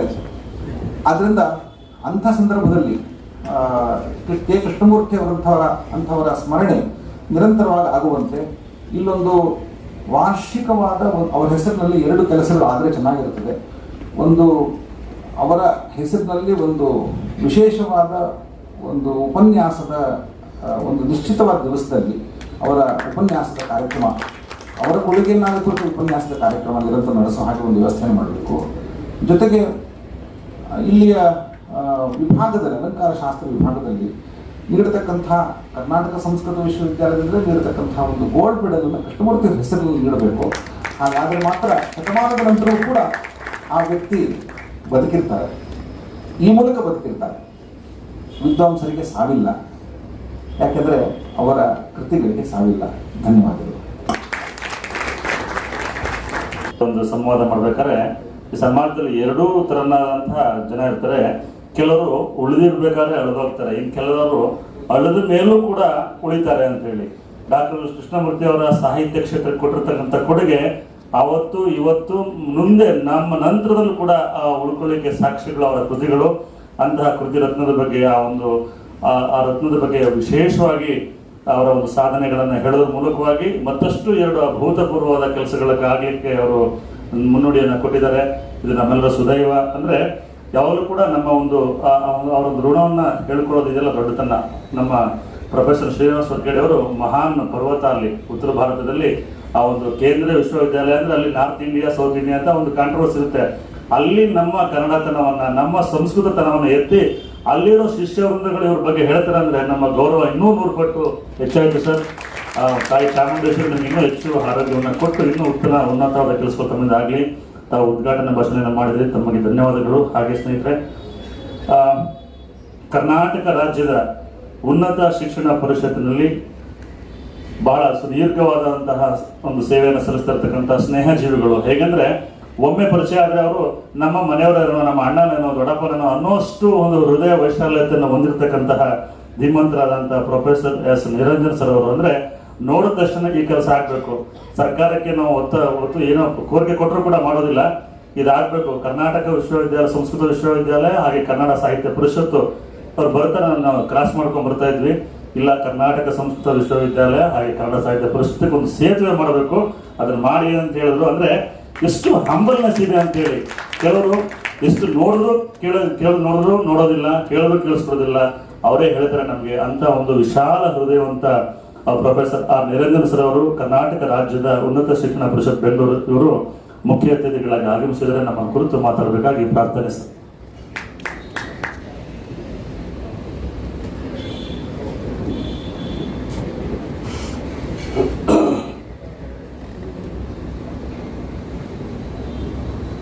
ಎಲ್ಲರಿಗೂ ನಮಸ್ಕಾರ. ದಯವಿಟ್ಟು ನನಗೆ ಸಂಸ್ಕೃತ ಬರುವುದಿಲ್ಲ. ನಾನು ಕರ್ನಾಟಕ ರಾಜ್ಯದ ಉನ್ನತ ಶಿಕ್ಷಣದ ಚುಕ್ಕಾಣಿಯಲ್ಲಿರ್ತಕ್ಕಂಥ ಶೈಕ್ಷಣಿಕ ತಜ್ಞ. ಬಹುಶಃ ಭಾಷೆ ಅಡ್ಡ ಬರುವುದಿಲ್ಲ ಅಂದ್ಕೊಂಡಿದ್ದೆ. ಇವತ್ತು ಸಂಸ್ಕೃತ ವಿಶ್ವವಿದ್ಯಾಲಯದಲ್ಲಿ ಕರ್ನಾಟಕ ಸಂಸ್ಕೃತ ವಿಶ್ವವಿದ್ಯಾಲಯ ಮತ್ತು ಕೇಂದ್ರೀಯ ಸಂಸ್ಕೃತ ವಿಶ್ವವಿದ್ಯಾಲಯ ನವದೆಹಲಿ ಸಹಯೋಗದೊಂದಿಗೆ ಡಾಕ್ಟರ್ ಕೆ ಕೃಷ್ಣಮೂರ್ತಿಯವರ ಜನ್ಮ ಶತಮಾನೋತ್ಸವದ ಅಂಗವಾಗಿ 2 ದಿನಗಳ ರಾಷ್ಟ್ರೀಯ ವಿಚಾರ ಸಂಕಿರಣವನ್ನು ಡಾಕ್ಟರ್ ಮೂರ್ತಿಯವರು ಅಲಂಕಾರ ಶಾಸ್ತ್ರಕ್ಕೆ ಕೊಟ್ಟಿರ್ತಕ್ಕಂಥ ಕೊಡುಗೆಯನ್ನು ನೆನಪಿಸಿಕೊಂಡು ಒಂದು ಒಳ್ಳೆಯ ಕಾರ್ಯಕ್ರಮವನ್ನು ಸಂಸ್ಕೃತ ವಿಶ್ವವಿದ್ಯಾಲಯ ಮಾಡ್ತಾ ಇದೆ. ಅದರ ಅಂಗವಾಗಿ ಉದ್ಘಾಟನಾ ಸಮಾರಂಭದ ಅಧ್ಯಕ್ಷತೆಯನ್ನು ವಹಿಸಿರ್ತಕ್ಕಂಥ ಗೌರವಾನ್ವಿತ ಕುಲಪತಿಗಳಾದಂಥ ಡಾಕ್ಟರ್ ಎಸ್ ಹಲ್ಯಾರ್ ಅವರೇ, ಇದೀಗ ತಾನೇ ಸಮಾರಂಭವನ್ನು ಉದ್ಘಾಟನೆ ಮಾಡಿ ಅವರ ಉದ್ಘಾಟನಾ ಭಾಷಣವನ್ನು ಮಾಡಿದಂಥ ಪ್ರೊಫೆಸರ್ ಶ್ರೀನಿವಾಸ್ ವರ್ಗೇಡಿಯವರು, ಗೌರವಾನ್ವಿತ ಕುಲಪತಿಗಳು ಕೇಂದ್ರೀಯ ಸಂಸ್ಕೃತ ವಿಶ್ವವಿದ್ಯಾಲಯ ನವದೆಹಲಿ, ಆತ್ಮೀಯ ಸ್ನೇಹಿತರಾಗಿರ್ತಕ್ಕಂಥ ಪ್ರೊಫೆಸರ್ ಮಲ್ಲೇಪುರಂ ವೆಂಕಟೇಶ್ ಅವರು ಬರ್ತಾರೆ ಅಂದ್ಕೊಂಡು ಬಂದೆ ನಾನು. ಅವರು ಬರಬೇಕಿತ್ತು, ಏನೋ ಆರೋಗ್ಯ ಕಾರಣದಿಂದಾಗಿ ಅವರಿಗೆ ಬರಲಿಕ್ಕೆ ಆಗಲಿಲ್ಲ ಅಂತಕ್ಕಂಥದ್ದು. ಅವರ ಅನುಪಸ್ಥಿತಿಯಲ್ಲಿ ಉದ್ಘಾಟನಾ ಸಮಾರಂಭ ನಡೀತಾ ಇದೆ. ಹಾಗೆ ವೇದಿಕೆ ಮೇಲೆ ಡಾಕ್ಟರ್ ಕೆ ಲೀಲಾ ಪ್ರಕಾಶ್ ಅವರು, ಸಂಸ್ಥಾಪಕ ನಿರ್ದೇಶಕರು, ಡಾಕ್ಟರ್ ಕೆ ಕೃಷ್ಣಮೂರ್ತಿ ಸಂಶೋಧನಾ ಪ್ರತಿಷ್ಠಾನ, ಮತ್ತು ವೇದಿಕೆ ಕೆಳಗೆ ಇರ್ತಕ್ಕಂಥ ಎಲ್ಲ ವಿದ್ವಾಂಸಗಳೇ, ಅಧ್ಯಾಪಕಗಳೇ, ಕರ್ನಾಟಕ ಸಂಸ್ಕೃತ ವಿಶ್ವವಿದ್ಯಾಲಯದ ಪ್ರಾಧ್ಯಾಪಕ ಸ್ನೇಹಿತರುಗಳೇ, ವಿದ್ಯಾರ್ಥಿಗಳೇ, ಸಂಶೋಧಕರೇ, ಆಹ್ವಾನಿತರುಗಳೇ, ಮಾಧ್ಯಮ ಸ್ನೇಹಿತರೇ ಮತ್ತು ಇಲ್ಲಿ ನಡೆದಿರ್ತಕ್ಕಂಥ ಎಲ್ಲ ಶಿಕ್ಷಣ ತಜ್ಞರುಗಳೇ, ಈ ಸಮಾರಂಭದಲ್ಲಿ ಇದೀಗ ತಾನೇ ಪ್ರೊಫೆಸರ್ ಶ್ರೀನಿವಾಸ್ ವರ್ಗೇಡಿಯವರು ಬಹಳ ಸಂಕ್ಷಿಪ್ತವಾಗಿ ಕೃಷ್ಣಮೂರ್ತಿಯವರ ಕೊಡುಗೆಯನ್ನು ಹೇಳಿದ್ದಾರೆ. ನಾನು ಸಹ ನಿನ್ನೆ ಅವರು ಕೊಟ್ಟಂಥ ಒಂದು ಬರವಣಿಗೆಯಲ್ಲಿ ನೋಡಿದಾಗ ಎಲ್ಲರ ಒಂದು ಜೀವನ ಶುರುವಾಗಿರ್ತಕ್ಕಂಥ ರೀತಿಯಲ್ಲಿ ಅವರೊಂದು ಗ್ರಾಮೀಣ ಪ್ರದೇಶದಿಂದ ಬಂದು ಈ ಮಟ್ಟಕ್ಕೆ ಒಂದು ಸಾಧನೆ ಮಾಡಿರ್ತಕ್ಕಂಥದ್ದು ನಾವೆಲ್ಲರೂ ಸಹ ಹೆಮ್ಮೆ ಪಡ್ತಕ್ಕಂಥ ವಿಚಾರ. ಸಾಕಷ್ಟು ಜನಗಳಿಗೆ ಅವಕಾಶ ಸಿಗುವುದಿಲ್ಲ, ಅವಕಾಶ ವಂಚಿತರಾಗ್ತದೆ. ಹಾಗೆ ಅವರಿಗೆ ಶುರುವಿನಲ್ಲಿ ಅಂಥ ಒಂದು ಪ್ರಸಂಗಗಳು ಎದುರಾದಂಥ ಸಂದರ್ಭದಲ್ಲೂ ಸಹ ಯಾವುದೇ ಕಾರಣದಿಂದಲೂ ಹಿಂದೆ ಸರಿದೆ ತಮ್ಮ ನಿರಂತರ ಒಂದು ಶೈಕ್ಷಣಿಕ ಸಂಸ್ಕೃತದಲ್ಲಿ ಒಂದು ಆ ಗುಣಮಟ್ಟದ ಶಿಕ್ಷಣವನ್ನು ತರಲಿಕ್ಕೆ ಎಲ್ಲ ಪ್ರಯತ್ನವನ್ನು ಸಹ ಅವರು ಮಾಡ್ಕೊಂಡು ಬಂದಿದ್ದಾರೆ ಅಂತ ಹೇಳಿ ನಾನು ಅದು ಸಹ ಭಾವಿಸಿದ್ದೆ. ಸಂಸ್ಕೃತ ಸಬ್ಜೆಕ್ಟಿನಲ್ಲಿ ಯಾವುದೇ ಇವತ್ತು ನಾನು ಬಹಳ ಮುಖ್ಯವಾಗಿ ಅವರ ಕಾಂಟ್ರಿಬ್ಯೂಷನ್ ಅನ್ನ ಈಗಾಗಲೇ ಅವರೆಲ್ಲ ಮಾತಾಡಿದ್ದಾರೆ. ಆ ವಿಚಾರವಾಗಿ ನಾನು ಮತ್ತೆ ಪುನರುಚ್ಚಾರ ಮಾಡುವುದಿಲ್ಲ. ಅವರ ಕೊಡುಗೆಯನ್ನ ಇವತ್ತು ವಿಶ್ವವಿದ್ಯಾಲಯ ಯಾವ ರೀತಿ ಉಪಯೋಗಿಸ್ಕೊಳ್ಬೇಕು ಅಂತಕ್ಕಂಥದ್ದನ್ನ ಮಾತ್ರ ನಾನು ಹೇಳಿದ್ದೆ. ಇವತ್ತು ಲ್ಯಾಂಗ್ವೇಜ್ಗಳಲ್ಲಿ ಬಹಳ ಇಂಪಾರ್ಟೆಂಟ್. ಬಹಳಷ್ಟು ಜನ ಮಕ್ಕಳಿಗೆ ನಾನು ವಚನದಲ್ಲಿ ಕೇಳ್ತಾ ಇದ್ದೆ, ನೀವು ವಿಶ್ವವಿದ್ಯಾಲಯದಲ್ಲಿರ್ತಕ್ಕಂಥ ಸಂಸ್ಕೃತ ಡಿಪಾರ್ಟ್ಮೆಂಟ್ ಒಟ್ಟಿಗೆ ನಿಮ್ಮ ಒಡಂಬಡಿಕೆ ಇದೆಯಾ? ಮಾಡ್ಕೋಬೇಕು ಸರ್.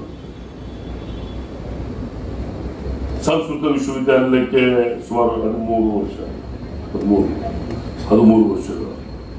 ಆದರೆ ಮೈಸೂರು ವಿಶ್ವವಿದ್ಯಾಲಯದಲ್ಲಿರ್ತಕ್ಕಂಥ ಸಂಸ್ಕೃತ ವಿಭಾಗ, ಬೆಂಗಳೂರಿನಲ್ಲಿರ್ತಕ್ಕಂಥ ಸಂಸ್ಕೃತ ವಿಭಾಗ, ಗುಲ್ಬರ್ಗದಲ್ಲಿರ್ತಕ್ಕಂಥ ಸಂಸ್ಕೃತ ವಿಭಾಗ, ಧಾರವಾಡದಲ್ಲಿರ್ತಕ್ಕಂಥ ಸಂಸ್ಕೃತ ವಿಭಾಗ ಕಳೆದ ಆಯಾ ವಿಶ್ವವಿದ್ಯಾಲಯದ ಇತಿಹಾಸವನ್ನ ಹೇಳ್ತಕ್ಕಂಥ ಒಂದು ಕೊಡುಗೆಯನ್ನ ಅವು ಕೊಟ್ಕೊಂಡು ಬಂದಿದ್ದಾವೆ ಅಂತೇಳಿ ನಾನು ಸಹ ಗುಲ್ಬರ್ಗ ವಿಶ್ವವಿದ್ಯಾಲಯದ ಕುಲಪತಿಯಾಗಿ ನೋಡಿರ್ತಕ್ಕಂಥ.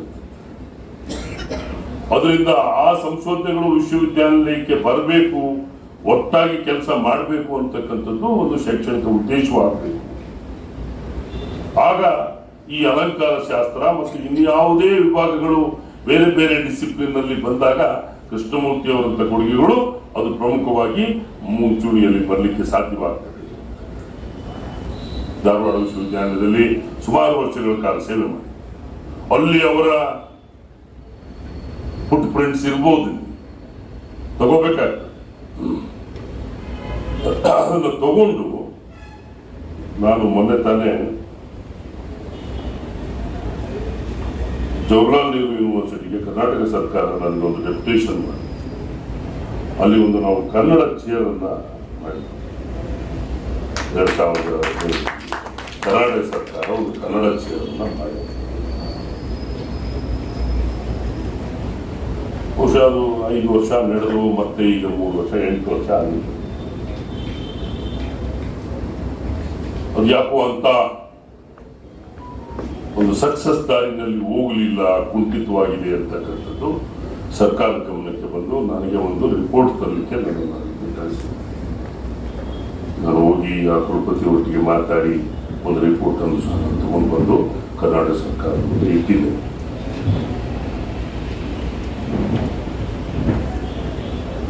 ಯಾವುದೇ ಭಾಷೆ ಈಗ ಬಹುಶಃ ಈಗ ಇತ್ತೀಚೆಗೆ ಕರ್ನಾಟಕ ಸರ್ಕಾರ ಒಂದು ರೂಲನ್ನು ಸಹ ತರ್ತಾ ಇದೆ.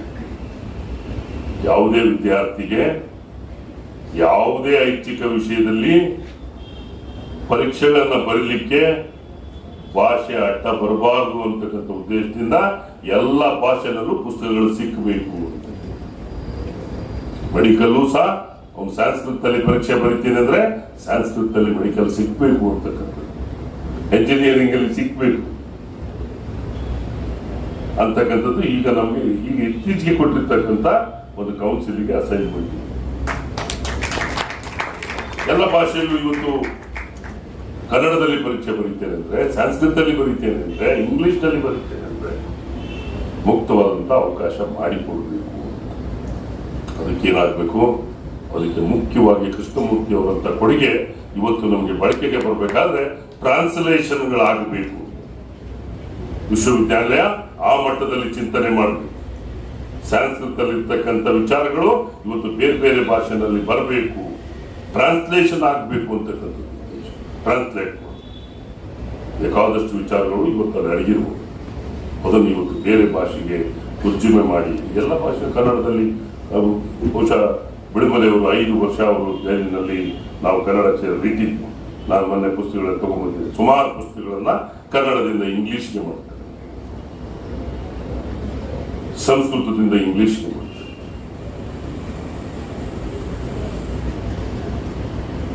ಇದೊಂದು ಟ್ರಾನ್ಸ್ಲೇಷನ್ ಕೆಲಸ ಬಹಳ ಮುಖ್ಯವಾಗಿ ಬೇರೆ ಬೇರೆ ಭಾಷೆಗಳಲ್ಲಿ ಆಗಬೇಕು ಅಂತಕ್ಕಂಥದ್ದು ಒಂದು ಉದ್ದೇಶವಾಗಬೇಕು. ಶೈಕ್ಷಣಿಕ ಉನ್ನತ ಮಟ್ಟ ಇವತ್ತು ಇಂಟರ್ಡಿಸಿಪ್ಲಿನರಿ ನಾಲೆಡ್ಜ್, ಇವತ್ತು ಎಲ್ರಿಗೂ ನಾನು ಸಂಸ್ಕೃತ ಕಲ್ತ್ಕೋಬೇಕು, ನನಗೂ ಒಂದು ಇಂಟರ್ಡಿಸಿಪ್ಲಿನರಿ ಎಕ್ಸ್ಪೋಜರ್ ಇರಬೇಕು. ಒಂದೇ ಭಾಷೆಗೆ ಸೀಮಿತ ಆದ್ರೆ ನಾಲೆಡ್ಜ್ ಶೇರಿಂಗ್ ಆಗುದಿಲ್ಲ, ನಾಲೆಡ್ಜ್ ಡಿಸಿಮಿನೇಟ್ ಮಾಡ್ಲಿಕ್ಕೆ ಆಗುದಿಲ್ಲ. ಒಂದೇ ಭಾಷೆಗೆ ನೀವು ಇದ್ರೆ ಇನ್ನೊಂದು ಭಾಷೆ ಗೊತ್ತಿರೋನಿಗೆ ಇದರ ಮೌಲ್ಯಗಳನ್ನ ಹೇಳಲಿಕ್ಕೆ ನಿಮ್ಗೆ ಆಗುದಿಲ್ಲ. ಕೃಷ್ಣಮೂರ್ತಿ ಅವರ ಕೊಡುಗೆಯನ್ನು ನೀವು ಹೇಳಬೇಕಾದ್ರೆ ಬೇರೆ ಭಾಷೆಯಲ್ಲೂ ಸಹ ಅದನ್ನು ಹೇಳೋ ರೀತಿಯಲ್ಲಿ ಒಂದು ಶೈಕ್ಷಣಿಕ ವಾತಾವರಣವನ್ನು ನಿರ್ಮಾಣ ಮಾಡಬೇಕು ಅಂತ, ಟ್ರಾನ್ಸ್ಲೇಷನ್ಗಳಾಗಬೇಕು. ಇನ್ನೊಂದು ಮೇಡಮ್ಗೆ ಈಗಾಗಲೇ ಹೇಳಿ, ಬಹುಶಃ ನಮ್ಮ ಸೆಂಟ್ರಲ್ ನಿಧಿ ವೈಚಾರದವರು ಸಹ ಅದನ್ನ ತಂದರು. ಅವರ ಮಾತು ಸಂಸ್ಕೃತ ವಿಶ್ವವಿದ್ಯಾಲಯದಲ್ಲಿ ಒಂದು ಕೃಷ್ಣಮೂರ್ತಿ ಅವರ ಹೆಸರಲ್ಲಿ ಪ್ರತಿ ವರ್ಷ ನಡೀತಕ್ಕಂಥ ಒಂದು ಎಂಡೋನ್ಮೆಂಟ್ ಲೆಕ್ಚರ್ ಸೀರೀಸ್ ಆಗಬೇಕು. ಬಹುಶಃ ನಾನು ಲೀಲಾ ಪ್ರಕಾಶ್ ಅವರನ್ನು ಸಹ ರಿಕ್ವೆಸ್ಟ್ ಮಾಡ್ತೇನೆ, ಅವರ ಪ್ರತಿಷ್ಠಾನದಿಂದ ಮತ್ತು ವಿಶ್ವವಿದ್ಯಾಲಯದ ಸಹಯೋಗದಲ್ಲಿ ಒಂದು ಕೃಷ್ಣಮೂರ್ತಿ ಅವರ ಹೆಸರಲ್ಲಿ ಒಂದು ಎಂಡೋನ್ಮೆಂಟ್ ಅನ್ನ ನೀವು ಇಲ್ಲಿ ಇನ್ಸ್ಟಿಟ್ಯೂಟ್ ಮಾಡಬೇಕು. ಅವರ ಹೆಸರಲ್ಲಿ ಪ್ರತಿ ವರ್ಷ ಇಂಥ ಒಂದು ಕಾರ್ಯಕ್ರಮ ನಡೀಬೇಕು ಅಂತ ಮಾಡ್ತಾರೆ. ಇವತ್ತು ಬಹಳಷ್ಟು ವಿಶ್ವವಿದ್ಯಾಲಯಗಳು ಎಂಡೋನ್ಮೆಂಟ್ಗಳನ್ನ ಶುರು ಮಾಡಿ ಅವುಗಳನ್ನ ನಡೆಸ್ಕೊಂಡು ಹೋಗುದಿಲ್ಲ. ಅದಕ್ಕೆ ನಾವೊಂದು ಸೀಡ್ ಮನಿನ ನಾವು ಮಾಡಿಬಿಟ್ಟು ಒಂದು ಎಲ್ಲಿಂದ ಎಲ್ಲರೂ ಸೀಟ್ ಎಂಡೋನ್ಮೆಂಟ್ ಎಲ್ಲ ಆಗೋದಾಗಿದೆ ಎಲ್ಲ ಕಡೆ. ಅವ್ರು ಯಾರ್ಯಾರು ವಿದ್ಯಾರ್ಥಿಗಳಿದ್ದೀರಿ, ಅವ್ರವ್ರು ಯಾರು ಫಾಲೋವರ್ಸ್ ಇದ್ದೀರಿ, ಅವ್ರನ್ನ ಯಾರ್ಯಾರು ಒಪ್ಕೊಂಡಿದ್ದೀರಿ ಅಂತವ್ರು ನಿಮ್ಗೆ ಕೈಲಾದಷ್ಟು ಒಂದು ವಿಶ್ವವಿದ್ಯಾಲಯ, ಇವತ್ತು ವಿಶ್ವವಿದ್ಯಾಲಯದ ಹಣಕಾಸಿನ ವ್ಯವಸ್ಥೆ ಅಷ್ಟು ಬಹಳ ಬಲಿಷ್ಠವಾಗಿಲ್ಲ. ಸರ್ಕಾರ ಅದರ ಬಗ್ಗೆ ಚಿಂತನೆ ಮಾಡ್ತಾ ಇದೆ. ಎಲ್ಲರೂ ಸಹ ತಾವೆಲ್ಲ ಕೂಡಿ ಅವರ ಹೆಸರಲ್ಲಿ ಒಂದು ಎಂಡೋನ್ಮೆಂಟ್ ಅನ್ನ ಮಾಡಬೇಕು. ಎಂಡೋನ್ಮೆಂಟ್ಗೆ ನಮ್ದು ಗೌರ್ಮೆಂಟ್ ಪ್ರೊಸೀಜರ್ಸ್ ಇದೆ, ಹೇಗೆ ಮಾಡಬೇಕು ಅಂತೇಳಿ ಮೇಡಮ್ ಅವರು ಬಹುಶಃ ಅದನ್ನು ತೆಗೆದು ನೋಡಿದ್ರೆ ಯಾವ ತರ ಒಂದು ಎಂಡೋನ್ಮೆಂಟ್ ಅನ್ನು ಇನ್ಸ್ಟಿಟ್ಯೂಟ್ ಮಾಡಬೇಕು. ಮತ್ತೆ ಅವರ ಹೆಸರಲ್ಲಿ ಪ್ರತಿ ವರ್ಷ ಒಬ್ಬ ವಿದ್ಯಾರ್ಥಿ ಯಾರು ಸಂಸ್ಕೃತದಲ್ಲಿ ಉತ್ತಮ ಅಂಕಗಳನ್ನು ಗಳಿಸ್ತಾರೆ ಅವರ ಹೆಸರಲ್ಲಿ ಒಂದು ಗೋಲ್ಡ್ ಮೆಡಲ್ ಅನ್ನು ಕೊಡ್ತಕ್ಕಂಥದ್ದು ಸಹ ಆಗಬೇಕು. ಅದಾಗಲೇ ನಾವು ಅವರನ್ನ ಪ್ರತಿ ವರ್ಷ ಜ್ಞಾಪಿಸ್ಕೊಳ್ಳಿ ಸಾಧ್ಯವಾಗ್ತದೆ, ಪ್ರತಿ ವರ್ಷ ಅವರ ಕೊಡುಗೆಯನ್ನು ಜ್ಞಾಪಿಸ್ಕೊಳ್ಳಿ ಸಾಧ್ಯ, ಪ್ರತಿ ವರ್ಷ ಅವರ ಒಂದು ಈ ಸಬ್ಜೆಕ್ಟ್ ಅಲ್ಲಿ ತಾವು ಮಾಡಿದಂತ ಸೇವೆಯನ್ನ ಪ್ರತಿಯೊಬ್ಬ ಮುಂದೆ ಬರ್ತಕ್ಕಂಥ ಎಲ್ಲ ಜನರೇಷನ್ ಸಹ ಅದನ್ನ ಮಾಡಬೇಕಾಗ್ತದೆ, ಕಲಿಬೇಕಾಗ್ತದೆ, ನೋಡ್ಬೇಕಾಗ್ತದೆ. ಇವತ್ತು ನಿಮ್ಗೆಲ್ಲ ಮಾಡಿರೋ ಗ್ಯಾಡ್ಜೆಟ್ಸ್ ಮಾಡ್ತೀವಿ, ನಿಮ್ಮ ಮೊಬೈಲು, ನಿಮ್ಮ ಕಂಪ್ಯೂಟರು, ಅದೆಲ್ಲ ನಿಮಗೆ ಬೇರೆ ಬೇರೆ ವಿಚಾರಗಳನ್ನು ಹೇಳ್ತಾ ಬರ್ತದೆ. ಹಳೆಯ ವಿಚಾರಗಳು ಮರೀತಾ ಹೋಗ್ತವೆ. ಪುಸ್ತಕಗಳನ್ನು ಓದುವ ಅಭ್ಯಾಸ ಕಡಿಮೆ ಆಗಿದೆ, ಪುಸ್ತಕಗಳನ್ನ ಯಾರು ಓದ್ತಾ ಇಲ್ಲ. ನನಗೆ ಕಂಡಾಗೆ ಯಾವ ವಿದ್ಯಾರ್ಥಿಗಳು ಇವತ್ತು ಪುಸ್ತಕ ಓದುವ ಮಟ್ಟದಲ್ಲಿ ಅಷ್ಟು ಪೇಷನ್ಸ್ ಯಾರಿಗೂ ಇಲ್ಲ.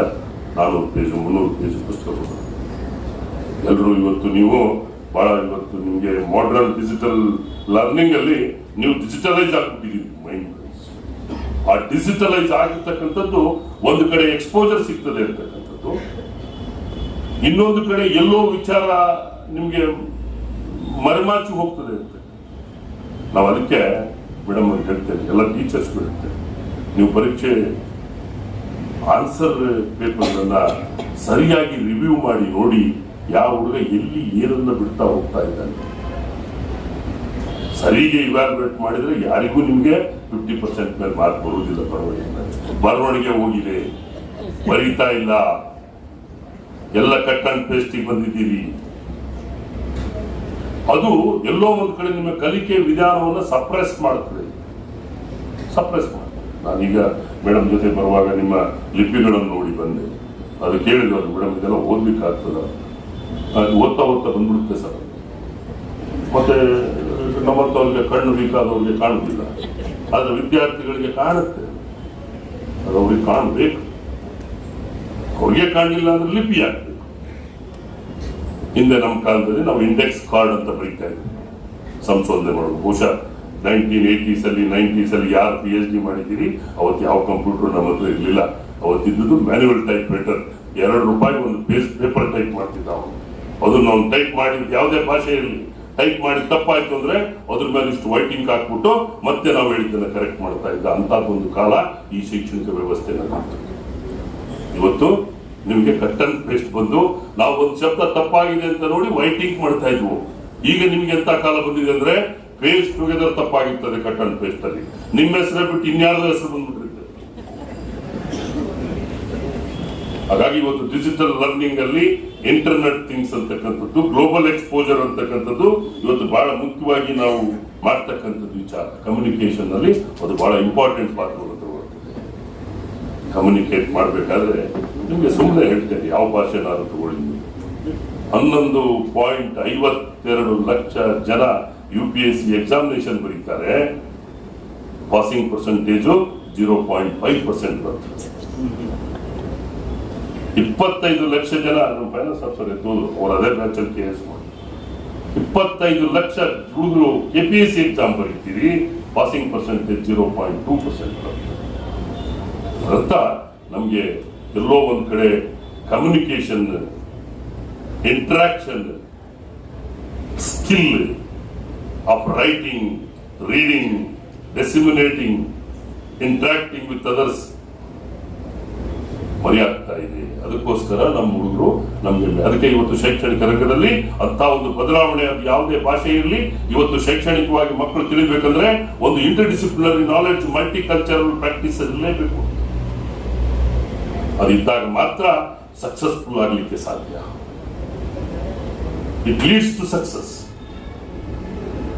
ಶಿಕ್ಷಣವನ್ನ ಇವತ್ತು ಆ ರೀತಿ ವೈಭವೀಕರಿಸತಕ್ಕಂಥ ಒಂದು ಕಾಲ ಬಂದಿದೆ.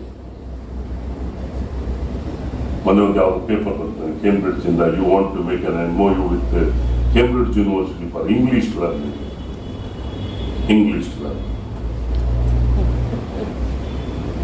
Employability skill. Internationalization of higher education is the important component today. Expose you for globally. 100-year-old universities, I think Varkedi report, 100-year-old universities are the 10 top universities in this country. Starting from Delhi University, Jawaharlal Nehru University, Madurai Kamaraj, Usmania University, Mysore University. We are top. Banaras Hindu University, top universities of 100-year-old. But even today, we are not able to put one Indian university in the first 200 universities in global ranking. That means it needs global exposure for the students and teachers in different aspects. That's what we are inculcating, the practice with the students to learn, to seek and expose yourself for the internationalization of exposure of the education. Education is need of the hour to come out and expose yourself for the globe. I think Sanskrit is all over the globe, all over the world. Sanskrit is in all countries. Sanskrit is used. It needs all people of the internationalization of higher education. And the universities, any university. The second objective of the Higher Education Council is that taking the accountability of higher education institutes. So far, what has been done in this university last 13 years, it has to be accountable, making a document of this university to show it to the publics. What has been the university done from last 30 years? What is the kind of research? What is the area has been focused? What is the important, is the need of the hour area has been focused by the Sanskrit University? How many PhDs are published? How many papers are published? And what was the area this is helping to the society and the publics? That is the accountability of the universities. At higher education, second objective is taking the audit of accountability of higher education as far as teaching and research is concerned. How many papers have come out now? How many papers are internationally recognized? How many papers are internationally cited by the Indian Sanskrit universities? It has to be properly, it has been documented. Agide ankondiದ್ದು, ಆಗದೆ ಇದ್ರೆ ಆಗಬೇಕಾಗ್ತದೆ. That is the required. That is only the area we can focus. Sanskrit universities are doing well and doing good publications, good research and good teaching. And that should be the whoever the teacher, vice chancellor, ಏನು sir madam ಪಾಪ ಈಗ ಬಂದಾರೆ ಮತ್ತು 3 ವರ್ಷ ಇರ್ತಾರೆ, ಇವ್ರು ಹೋಗ್ತಾರೆ. ಇವ್ರದ್ದು ಫೋಟೋ ತೆಗೆದು ಅಲ್ಲಿ ಹಾಕ್ತೀರಿ, ಅವ್ರ ಜೊತೆಗೆ ಇನ್ನೊಬ್ರು ಬರ್ತಾರೆ. But you are the permanent here, who are the teachers are working here. Your service is 30 years. You are going to be in the university. Now, since beginning itself, you try to inculcate the practice of documenting things. ಈ ಸಮಾರಂಭ ಆಗ್ತಾ ಇದೆ, ಇದು document ಆಗಬೇಕು. ಈ ಸಮಾರಂಭದಲ್ಲಿ ಏನ್ proceeding ಬಂತು ಡಾಕ್ಯುಮೆಂಟ್ ಆಗಬೇಕು. ಇದು ಎಲ್ಲ ಕಡೆ ಬಿತ್ತರಿಸಬೇಕು, ಜನಗಳಿಗೆ ಗೊತ್ತಾಗಬೇಕು what is the people are doing. That is one the accountability of the institutions. ಅದಕ್ಕೇನೆ ಮೇಡಮ್ ಹೇಳ್ತಾ ಇದ್ದೇನೆ, based on that only the universities R accessing for funding also. ಅದನ್ನೆಲ್ಲ ಮಾಡದೆ ಹೋದ್ರೆ ದುಡ್ಡು ಸಿಕ್ಕುವುದಿಲ್ಲ. ದುಡ್ಡು ಸಿಗಿಸ್ತಾ ಇದ್ರೆ ಸಂಸ್ಥೆ ಕಟ್ಟಕ್ಕಾಗೋದಿಲ್ಲ. ಸಂಸ್ಥೆ ಕಟ್ಟಬೇಕಾದ್ರೆ ಹಣ ಬೇಕು. ಈಗ ಈ ವಾಲ್ ಕೂತಿದ್ದೀರಿ, ಇದು ಸುಮ್ಮನೆ ಸೃಷ್ಟಿ ಆಯ್ತಾ? ಸುಮ್ಮನೆ ನಾವು ಮಾಡ್ಲಿಕ್ಕೆ ಆಗಲ್ಲ. It needs money for infrastructure. ನಾನೇನೋ ಬ್ರಿಡ್ಜ್ ಹಾಕಿ ಅಂತ ಹೇಳ್ಬಿಟ್ಟೆ ಹೋಗುವಾಗ, ಪಾಪ ಎಲ್ಲ ಮಕ್ಕಳು ಈ ಕಡೆಯಿಂದ ಆ ಕಡೆಯಿಂದ ಓಡಾಡುವಾಗ ಆ ವೆಹಿಕಲ್ ಎಲ್ಲ ಹೋಗ್ತಾ ಇದೆ. ಮೊನ್ನೆ ಬೆಂಗಳೂರಿನಲ್ಲಿ ಹಾಗೆ ಆಗಿ ಒಂದು ಗರ್ಲ್, ನಿಮ್ಗೆ ಗೊತ್ತಿರ್ಬೋದು ಬಹುಶಃ, ಆ ಸ್ಟೂಡೆಂಟ್ ಬಸ್ ಇಳಿದ್ಬಿಟ್ಟು ಸುಮ್ಮನೆ ಸೈಡಲ್ಲಿ ಹೋಗದೆ ಮೊಬೈಲ್ ಹಿಡ್ಕೊಂಡ್ಬಿಟ್ಟು ಮಾತಾಡ್ತಾ ಹೋಯ್ತು. ಬಸ್ ಡ್ರೈವರು ಆ ಅಮ್ಮ ಹಿಂದ್ಗಡೆಯಿಂದ ಬಂದು ಹುಡುಗಿ, ಬ್ಯಾಕ್ ಟೈರ್ ಇತ್ತು. ಬಸ್ ಡ್ರೈವರು ಅದನ್ನ ಕರೆಕ್ಟಾಗಿ ಈ ಕಡೆ ತಗೊಂಡ, ಕರೆಕ್ಟಾಗಿ ಆ ಹುಡುಗಿ ಮೇಲೆ ಬ್ಯಾಕ್ ವೀಲ್ ಅದು. ಈಗ ಅಷ್ಟು ಟ್ರಾಫಿಕ್ ರೋಡ್ ಇದೆ. I am requesting madam to put a bridge between this all together. Nothing wrong in that one. ಎಷ್ಟೋ ಸಿಟಿಗಳೆಲ್ಲ ಫುಲ್ ಬ್ರಿಡ್ಜ್ ಬರ್ತಾ ಇದೆ, ಇಲ್ಲೊಂದು ಬಂದರೆ ಏನಾಗುದಿಲ್ಲ. So it is essential because the life is important ರೀ. ನಾನು ಬದುಕಿದ್ರೆ ತಾನೇ ಏನಾದ್ರು ಮಾಡ್ಲಿಕ್ಕೆ ಸಾಧ್ಯ. ನಾನೇ ಇಲ್ಲ ಅಂದ್ರೆ ಏನ್ ಮಾಡೋದು? ಲೈಫ್ ಈಸ್ ಇಂಪಾರ್ಟೆಂಟ್ ಫಸ್ಟ್ ಅಲ್ವಾ? ನಾವು ಬದುಕಿದ್ರೆ ಕೆಲಸ ಮಾಡ್ಲಿಕ್ಕೆ ಆಗ್ತದೆ ಅಂತಕ್ಕಂಥದ್ದು. So that vision, everybody should have that kind of vision to documenting the things. That document is going to transmit. ನಿಮಗೆ ಲಿಪಿ ಇದೆ, ಅದು ಡಾಕ್ಯುಮೆಂಟ್ ಇವತ್ತು, ಅದನ್ನು ಇವತ್ತು ತೋರಿಸ್ತಾ ಇದ್ದೀರಿ. ಅದೇ ತರ ಇತ್ತೀಚಿನ ದಿನಗಳಲ್ಲಿ ನೀವು ಮಾಡಿರ್ತಕ್ಕಂಥ ಸಂಶೋಧನೆ ಮತ್ತು ನಿಮ್ಮ ಟ್ರಾನ್ಸ್ಲೇಷನ್ ಪುಸ್ತಕಗಳು ಡಾಕ್ಯುಮೆಂಟ್ ಆಗಬೇಕು. That's very important point one, that one. And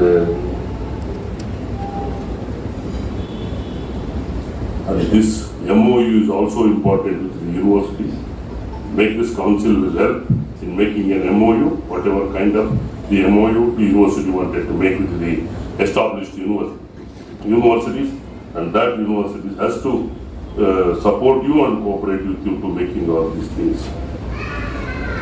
ಇಷ್ಟು ಹೇಳಿಕೆ ಬಹುಶಃ ಮುಂದೆ ಬರ್ತಕ್ಕಂಥ ದಿನಗಳಲ್ಲಿ ಎಲ್ಲರಿಗೂ ಶೈಕ್ಷಣಿಕವಾಗಿ ಒಂದು ದೊಡ್ಡ ಚಾಲೆಂಜ್ ನಮ್ಮ ಹತ್ರ ಇದೆ ಅಂತಕ್ಕಂಥದ್ದು. ಒಂದು ಫುಡ್ ಸೈಂಟಿಸ್ಟ್ ಆಗಿ ಒಂದು ಮಾತು ಹೇಳ್ಬಿಡ್ತೇನೆ.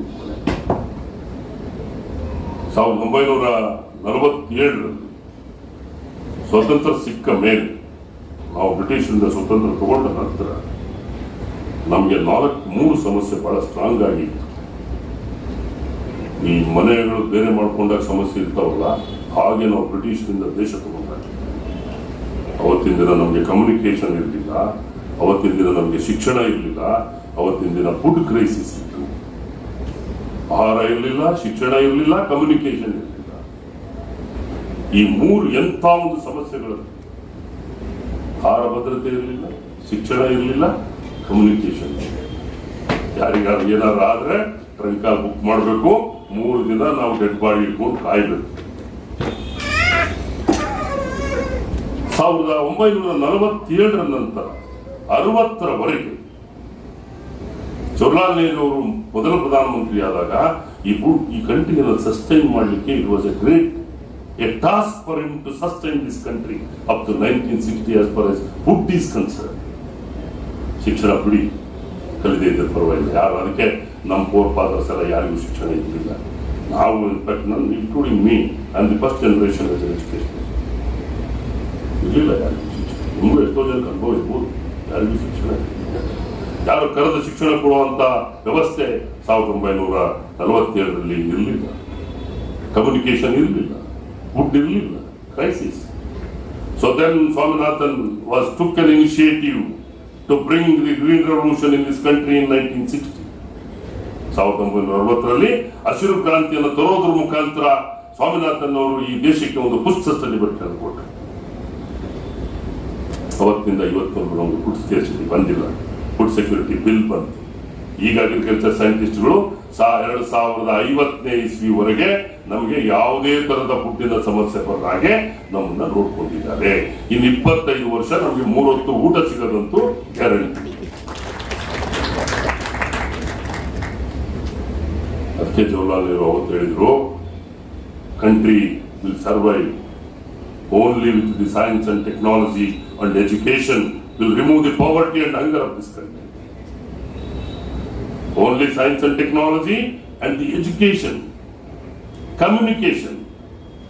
Today we are changing little bit after the independence of many years, and because of the new gadgets, it needs the communication and documenting and global exposure for the upliftment of quality education. That quality education is very important.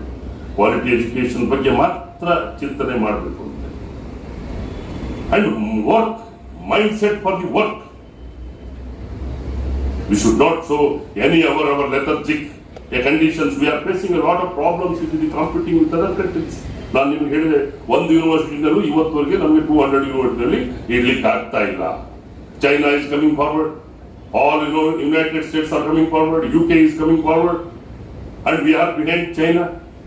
Publication is concerned, 1.3 million paper we are published in India, equivalent to 1.4 publication million papers of UK, followed by 4 million papers of United States and 4.6 million papers of China. We are behind China for publication.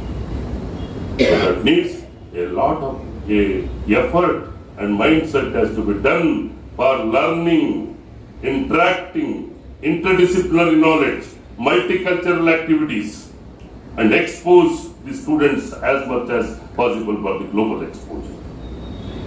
That's very important to compete with the other countries, and I think Madam will take care of these things.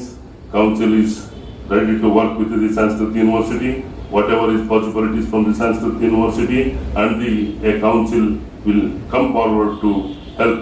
ಎಷ್ಟು ಇರ್ತದೆ ಇದ್ರು ಯಾವುದೋ limit ಅಲ್ಲಿ ಕೆಲಸ ಮಾಡಲಿಕ್ಕೆ ಸಾಧ್ಯ. ಒಂದು ಟೈಮಲ್ಲಿ ಇವಾಗ ವಿಶ್ವವಿದ್ಯಾಲಯಗಳು ಹೆಚ್ಚಾಗಿದೆ ಅಂತಕ್ಕಂಥದ್ದು, ಇನ್ನೊಂದು ಟೈಮಲ್ಲಿ ಮಾಡಿರ್ತಕ್ಕಂಥ ವಿಶ್ವವಿದ್ಯಾಲಯಗಳನ್ನ ಯಾವ ರೀತಿ ಸಸ್ಟೈನ್ ಮಾಡಬೇಕು ಅಂತಕ್ಕಂಥದ್ದು ಸರ್ಕಾರದ ಒಂದು ದೊಡ್ಡ ಸವಾಲಾಗಿದೆ.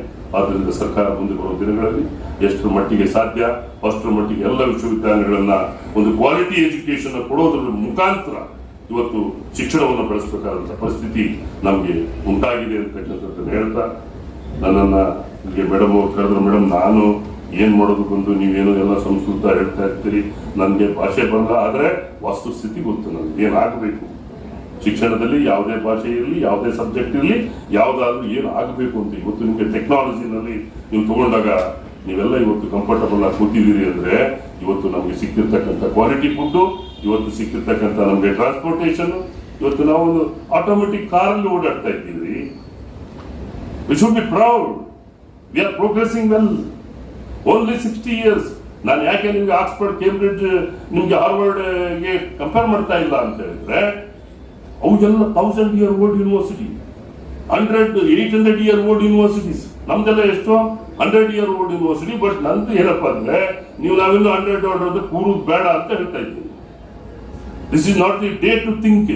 ಅಲ್ಲಿ ನಮಗೊಂದು 800 ವರ್ಷ ಅಂದ್ರೆ ನಾವು ಅಷ್ಟೊತ್ತಿಗೆ ನಮಗೂ ಒಂದು 800 ವರ್ಷ ಆಗ್ಲಿ ಸರ್, ನಾವು ಕೇಂಬ್ರಿಡ್ಜ್ ಜೊತೆ ಬರ್ತೀವಿ ಅಂತ ನೀವೇನಾದ್ರು ಅಂದ್ಕೊಂಡ್ರೆ ನೀವು ಹೋಗೋದಿಲ್ಲ ಮುಂದಕ್ಕೆ. You are pushing back because those days are different. Today is different, competitive world is different. ನಿಮಗೆ ಒಂದು ಗೊತ್ತಿರಲಿ, 2022ನೇ ಇಸ್ವಿನಲ್ಲಿ ಈ ದೇಶವನ್ನು ಬಿಟ್ಟು 13 ಲಕ್ಷ ಜನ ಮಕ್ಕಳು ಹೊರದೇಶಕ್ಕೆ ವಿದ್ಯಾಭ್ಯಾಸಕ್ಕಂತ ಹೋದ್ರು. ಬೆಸ್ಟ್ ಸ್ಟೂಡೆಂಟ್ಸ್ ಯಾರು ಕಳ್ಕೊಂಡ್ರು? ಯಾರಿಗೆ ನಷ್ಟ? 2024ನೇ ಇಸ್ವಿಗೆ 18 ಲಕ್ಷ ಮಕ್ಕಳು ರಿಜಿಸ್ಟರ್ ಮಾಡಿದ್ದಾರೆ. ಸೊ ಬರ್ತಕ್ಕಂಥ ದಿನಗಳು 2030ಕ್ಕೆ ಅದು ಎಷ್ಟು ಲಕ್ಷ ಹೋಗ್ಬೋದು? As a result, we are losing a good students, merited students. So we have to think over twice on those things, how to keep them. ಅದಕ್ಕೆ ಇವಾಗ ಗೌರ್ಮೆಂಟ್ ಯಾರ್ಯಾರಿಗೆ ಫೆಲೋಶಿಪ್ ಕೊಟ್ಟು ಸ್ಪಾನ್ಸರ್ ಮಾಡ್ತಾರೆ, ಅವರೆಲ್ಲ 2 ವರ್ಷ ನಿಮ್ಮ ಶಿಕ್ಷಣ ಮುಗಿಸ್ಕೊಂಡು ನೀವು ವಾಪಸ್ ಬರಗಿದ್ರೆ ಮಾತ್ರ ಸರ್ಕಾರ ನೀವು ದುಡ್ಡು ಕೊಡ್ತೇವೆ, ಇಲ್ಲ ಅಂತಕ್ಕಂಥದ್ದನ್ನು ನಾವು ನೋಡ್ತೇವೆ. Who will serve this nation if you are all living? So this is the situation of the higher education now. So we have to take care. and government is thinking on those lines to take it back all those things. With these words, I thank Madam once again for calling me and sharing my thoughts and interacting with the young generation and the vibrant generation. You are sitting there, you have a big responsibility. You are a big responsibility. That's what Abdul Kalam told. Larry, ಈ ದೇಶದಲ್ಲಿ ರಾಮೇಶ್ವರಂ ಅಂತ ಸಿಟಿಯಲ್ಲಿ ಒಂದು news paper ಹಾಕೊಂಡಿದ್ದಂತ ಹುಡುಗ ಈ ದೇಶದ ಅಧ್ಯಕ್ಷ ಆಗ್ತಾರೆ ಅಂದ್ರೆ ನಾವು ಇನ್ಸ್ಪೈರ್ ಮಾಡಲಾಗಿ ಇಟ್ಕೊಳ್ಳೋದು ಬೇಡ, ಇಟ್ಕೋಬೇಕಲ್ಲ. ಅಬ್ದುಲ್ ಕಲಾಂ ಟೋಲ್ಡ್ ದಟ್ ಒಂದು 7ನೇ ಕ್ಲಾಸ್ ಹುಡುಗ ಎದ್ಬಿಟ್ಟು ಕೇಳ್ತಾನೆ ಅವ್ರಿಗೆ ಒಂದು ಕ್ವಶನ್, ನನಗೆ ಒಂದು ಆನ್ಸರ್ ಹೇಳಿ, what is the weakness and strength of this country. 7ನೇ ಕ್ಲಾಸ್ ಮಗು ಕೇಳ್ತಾರೆ. That's what we are expecting today. As long as your mind is thinking on those lines, then only we can uplift the country, uplift the nation. ಆ ಹುಡುಗನಿಗೆ ಹೇಳ್ತಾರೆ Abdul Kalam, the strength of this country is a 600 million youths of this country. 600 million youths of the strength of this country. The weakness of this great country is a lacking of the vision. Everybody should have a vision. Everybody should have a visionary. Each and every student, teacher, academic leader, vice chancellor, prime minister, chief minister, everybody should have a vision for this nation. Then only we can uplift this country. Thank you very much for patient hearing. And I thank all the audience. Thank you. ಮುಖ್ಯ ಅತಿಥಿಗಳಿಗೆ ಆಗಮಿಸಿ ಬಹಳ ಅಮೂಲ್ಯವಾದಂತಹ ಉನ್ನತವಾದಂತಹ ವಿಚಾರಗಳ ನಮ್ಮ ಜೊತೆ ಚರ್ಚೆ ಮಾಡಿದ್ದಾರೆ. ಹಾಗೆಯೇ ಒಂದು ಭರವಸೆನ ತಮ್ಮಲ್ಲಿ ನಿವೇದನೆ ಮಾಡ್ತೀವಿ ಸರ್. ಇದು 4 ತಿಂಗಳ ಹಿಂದೆ ಇದೇ ವೇದಿಕೆಯಲ್ಲಿ ಡಾಕ್ಟರ್ ಕೆ ಕೃಷ್ಣಮೂರ್ತಿ ಸರ್ ಅವರ ಒಂದು ಕಾರ್ಯಕ್ರಮ ಇತ್ತು. ನಮ್ಮ ಆನ್ಲೈನ್ ಮೇಡಮ್ ಅವರು ಇದನ್ನು ಗಮನಿಸಿ ಇಲ್ಲ ಒಂದು ದೊಡ್ಡ ಮಟ್ಟದ ಕಾರ್ಯಕ್ರಮ ಆಗಬೇಕು ಅಂತ ಹೇಳಿ ಇವತ್ತು ಯಶಸ್ವಿಯಾಗಿ ಇವತ್ತು ಉದ್ಘಾಟನೆ ಆಗಿದೆ. ಅದಕ್ಕೆ ನಮ್ಮ ಆನ್ಲೈನ್ ಮೇಡಮ್ ಅವರು ಕೂಡ ಥ್ಯಾಂಕ್ಫುಲ್ ಆಗಿರಬೇಕು. ಅಂದ್ಕೊಂಡದನ್ನ ಸಾಧಿಸ್ತಾರೆ. ಸೊ ತಾವು ಕೂಡ ಒಂದು 2-3 ವಿಚಾರಗಳನ್ನ ಹೇಳಿದಿರಿ. ಅದನ್ನು ಕೂಡ ಅತಿ ಶೀಘ್ರದಲ್ಲೇ ಮಾಡೋ ಒಂದು ಭರವಸೆಯನ್ನು ಕೂಡ ತಂದು ಕೊಡ್ತಾ ತಮಗೆ ಅನಂತ ಧನ್ಯವಾದಗಳು ಹೇಳ್ತಾ, ಈಗ ಡಾಕ್ಟರ್ ಕೆ ಲೀಲಾ ಪ್ರಕಾಶ್ ಅವರು ಈ ಕಾರ್ಯಕ್ರಮದ ಒಂದು ವಿಶೇಷ ಕೇಂದ್ರ ಬಿಂದು, ಅವರ ತಂದೆಯನ್ನ ಕುರಿತಾಗಿ ಅವರು ಮಾತುಗಳನ್ನು ಹೇಳ್ಕೋಬೇಕಾಗ್ತದೆ. ಯಂ ಬ್ರಹ್ಮ ವರುಣೇಂದ್ರ ರುದ್ರ ಮರುತಃ ಸ್ತುನ್ವಂತಿ ದಿವ್ಯೈಃ ಸ್ತವೈಃ ವೇದೈಃ ಸಾಂಗಪದಕ್ರಮೋಪನಿಷದೈಃ ಗಾಯಂತಿ ಯಂ ಸಾಮಗಾಃ ಧ್ಯಾನಾವಸ್ಥಿತತದ್ಗತೇನ ಮನಸಾ ಪಶ್ಯಂತಿ ಯಂ ಯೋಗಿನೋ ಯಸ್ಯಾಂತಂ ನ ವಿದುಃ ಸುರಾಸುರಗಣಾಃ ದೇವಾಯ ತಸ್ಮೈ ನಮಃ ದೇವಾಯ ತಸ್ಮೈ ನಮಃ ದೇವಾಯ ತಸ್ಮೈ ನಮಃ. ವೇದಿಕಾಯಾಮ್ ಉಪಸ್ಥಿತಾನಾಂ ಗಣ್ಯಾನಾಂ ಹಾರ್ದಂ ಸ್ವಾಗತಂ ವ್ಯಾಹರಾಮಿ. ಇಂದು ಶುಭ ದಿನ. ಇಂತಹ ಕ್ಷಣ ಎಲ್ಲರಿಗೂ ಸಿಗೋದಿಲ್ಲ, ನಮಗೆ ಸಿಕ್ಕಿದೆ. ಯಾಕೆಂದ್ರೆ ವೇದಿಕೆಯ ಮೇಲೂ ಗಣ್ಯರಿದ್ದಾರೆ, ವೇದಿಕೆಯ ಹೊರಗಡೆಯೂ ಅನೇಕ ಜನ ವಿದ್ವಾಂಸರು, ನಮ್ಮ ಶತಾವಧಾನಿ ಗಣೇಶರಂಥವರು ಮತ್ತೆ ಅನೇಕ ಜನರು ಇಲ್ಲಿ ಬಂದಿದ್ದೀರಿ. ನೀವೆಲ್ಲರ ಸೌಹೃದಯ ಸಾಂಸ್ಕೃತಿಕ ಈ ಒಂದು ಮನಸ್ಥಿತಿಗೆ ನಾನು ನಿಮ್ಮೆಲ್ಲರಿಗೂ ಅಭಿನಂದಿಸ್ತೇನೆ, ಅಭಿವಂದಿಸ್ತೇನೆ. ಕೆ ಕೃಷ್ಣಮೂರ್ತಿಯವರ ಬಗ್ಗೆ ಅನೇಕ ಜನರು ಎಲ್ಲ ಹೇಳಿದ್ದಾರೆ. ಅವರ ಮೇಧಾಶಕ್ತಿ, ಅವರ ಪಾಂಡಿತ್ಯ, ಅವರ ಪ್ರತಿಭಾವನತ್ಯ, ಅವರ ಅನೂಹ್ಯವಾದಂತಹ ವಿಚಾರ ಸರಣಿ ಇವೆಲ್ಲ ನಿಮಗೆ ತಿಳಿದಂಥದ್ದೇ. ಅದೇನು ವಿಶೇಷವಾಗಿ ನಾನು ಹೇಳಬೇಕಾಗಿಲ್ಲ. ಅವರ ಕೆಲವು 1-2 ಘಟನೆಗಳನ್ನು, ಯಾಕಂದ್ರೆ ಸಮಯ ನನಗಿಲ್ಲ, ಸಮಯ ಆಗೋಗಿದೆ, ಹಾಗಾಗಿ ಕೇಳುಗರಿಗೆ ಇಷ್ಟೊತ್ತು ಕೇಳೋಕ್ಕಾಗುತ್ತೆ, ಆಮೇಲೆ ಆಗಲ್ಲ, ಹೆಚ್ಚಿಗೆ ತಗೊಳ್ಳಲ್ಲ. ಕುವೆಂಪು ಅವರು ನಾಡಿನ ರಾಷ್ಟ್ರಕವಿ ನಮ್ಮ ತಂದೆಯವರಿಗೆ ಒಂದು ಪದ್ಯ ಕಳಿಸ್ಬಿಟ್ಟು ಇದು ಹೇಗಿದೆ ಅಂತ ವಿಮರ್ಶೆ ಮಾಡಿ ಅಂತ ಹೇಳ್ತಾರೆ. ಅದಕ್ಕೆ ನಮ್ಮ ತಂದೆಯವರು ಒಂದೇ ವಾಕ್ಯದಲ್ಲಿ ಉತ್ತರಿಸಿ ಕಳಿಸ್ತಾರೆ, ಇದು ಅತ್ಯಂತ ತಿರಸ್ಕೃತ ವಾಚ್ಯಕ್ಕೆ ಯೋಗ್ಯವಾಗಿದೆ ಅಂತ. ಆವಾಗ ಕುವೆಂಪು ಅವರಿಗೆ ಬಹಳ ಬೇಜಾರಾಯ್ತು. ಎಲ್ಲ ಕವಿಗಳು ಇಷ್ಟು ಚೆನ್ನಾಗಿದೆ ಅಂತಾರೆ, ಇವ್ರು ನೋಡಿದ್ರೆ ಅತ್ಯಂತ ತಿರಸ್ಕೃತ ವಾಚ್ಯಕ್ಕೆ ಯೋಗ್ಯ ಅಂತ ಬರ್ದಿದ್ರಲ್ಲ, ಏನಿದು ಕೃಷ್ಣಮೂರ್ತಿ, ನೀವು ನನಗೆ ಸಮರ್ಥನೆ ಕೊಡಬೇಕು ಅಂತ ಕೇಳ್ತಾರೆ.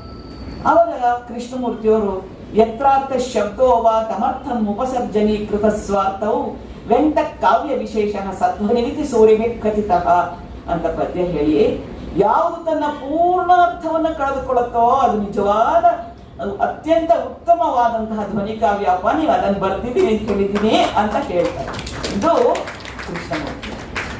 ಯಾಕೆಂದ್ರೆ ನೀವು ಇದನ್ನ ಅರ್ಥ ಮಾಡ್ಕೊಳ್ಬೇಕು. ಅವರಿಗಿದ್ದ ಕೆಪಾಸಿಟೀಸ್ ಅನ್ನ ನಾವು ಊಹೆ ಮಾಡ್ಲಿಕ್ಕೆ ಸಾಧ್ಯ ಇಲ್ಲ. ನಾವು ಹೇಳ್ತೀವಿ ಅಜ್ಞಾನತಿಮಿರಾಂಧಸ್ಯ ಜ್ಞಾನ ಅಂಜನ ಶಲಾಕೆಯ ಚಕ್ಷುರುನ್ಮೀಲಿತಂ ತೇನ ತಸ್ಮೈ ಶ್ರೀ ಗುರವೇ ನಮಃ. ಹಾಗೆ ಅಂಧಕಾರವನ್ನು ಅಳಿಸುವ ನಿಜವಾದ ಅರ್ಥದ ಗುರು ಅನ್ನೋ ಶಬ್ದಕ್ಕೆ ಗುರುವಾಗಿ ಮೆರೆದವರು ಕೃಷ್ಣಮೂರ್ತಿಗಳು. 1947ನೇ ಇಸ್ವಿಯಲ್ಲಿ ಪ್ರಪ್ರಥಮ ಕರ್ನಾಟಕದ PhD ಡಾಕ್ಟರ್ ಕೆ ಕೃಷ್ಣಮೂರ್ತಿ ಅವರು. ಆಯ್ತಾ, ನನಗೆ ತಂದೆ ಅನ್ನೋ ಅಭಿಮಾನ, ಯಾಕೆಂದ್ರೆ ನಾವು ತಂದೆಯಾಗಿ ಮಕ್ಕಳಾಗಿ ಅವ್ರ ಜೊತೆ ಕಳೆದೇ ಇಲ್ಲ. ನಾನು ಗುರುವ ಅವನಿಗೆ ಸಂಸ್ಕೃತ MA ಓದುವಾಗ ಅವರ ಗುರುವನ್ನ ನೋಡಿ, ಅವರ ಗುರುತನವನ್ನು ನೋಡಿ, ಅವರ ಗರಿಷ್ಠ ಮಟ್ಟವನ್ನು ನೋಡಿ, ಅವರ ಮೇಧಾಶಕ್ತಿಯನ್ನು ನೋಡಿ ಏನಾಯ್ತೋ, ಒಂದು ಅರ್ಜುನನ ಸ್ಥಿತಿ, ಆ ಒಂದು ವಿಶ್ವದ ಅತ್ಯಂತ ಅದ್ಭುತವಾದ ಕ್ಷಣವನ್ನ, ಕೃಷ್ಣನ ವಿಶ್ವರೂಪವನ್ನ ನೋಡಿದಾಗ ನನಗೆ ಕೃಷ್ಣಮೂರ್ತಿಯವರ ಬಗ್ಗೆ ಹಾಗಾಯ್ತು.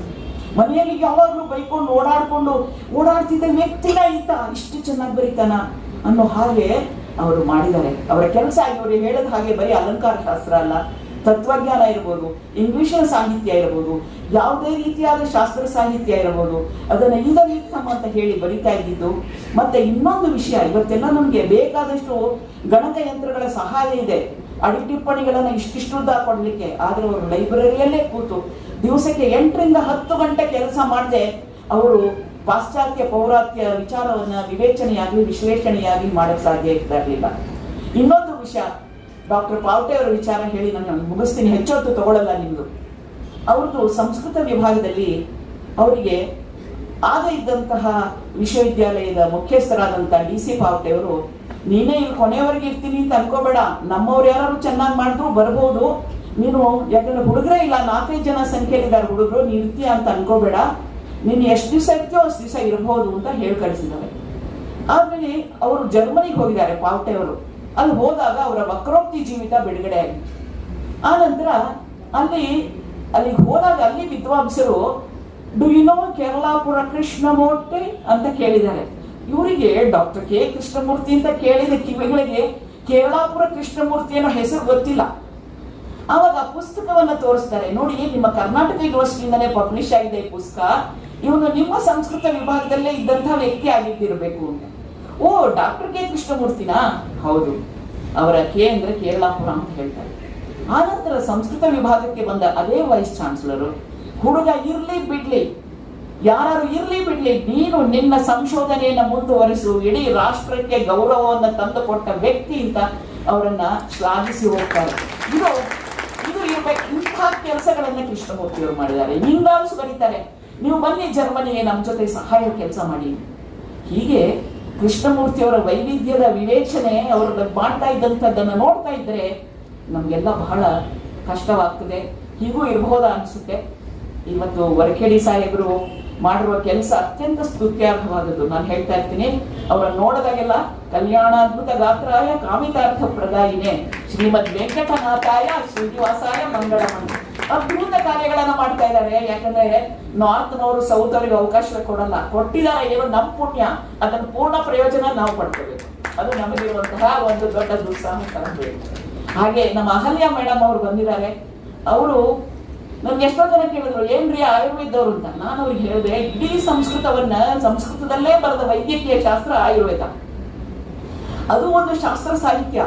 ನೀವು ಅಲಂಕಾರ ಶಾಸ್ತ್ರ ಒಂದು ಶಾಸ್ತ್ರ ಸಾಹಿತ್ಯ ಇರೋ ಹಾಗೆ ಸಂಸ್ಕೃತದಲ್ಲಿ, ಬೇರೆ ವೇದಾಂತ ಇರೋ ಹಾಗೆ ಆಯುರ್ವೇದವೂ ಒಂದು ಶಾಸ್ತ್ರವಾದ್ರಿಂದ ಸಂಸ್ಕೃತದ್ದು ಖಂಡಿತವಾಗಿ ಅವ್ರಿಗೆ ಕೊಡಬಹುದು. ವೈದ್ಯಕೀಯರಾದವರು ನಿಜವಾಗಿಯೂ ಫಸ್ಟ್ ಕ್ಲಾಸ್ ಡಿಸ್ಟಿಂಕ್ಷನ್ ತಗೊಂಡವರು ಆಗಿರ್ತಾರೆ.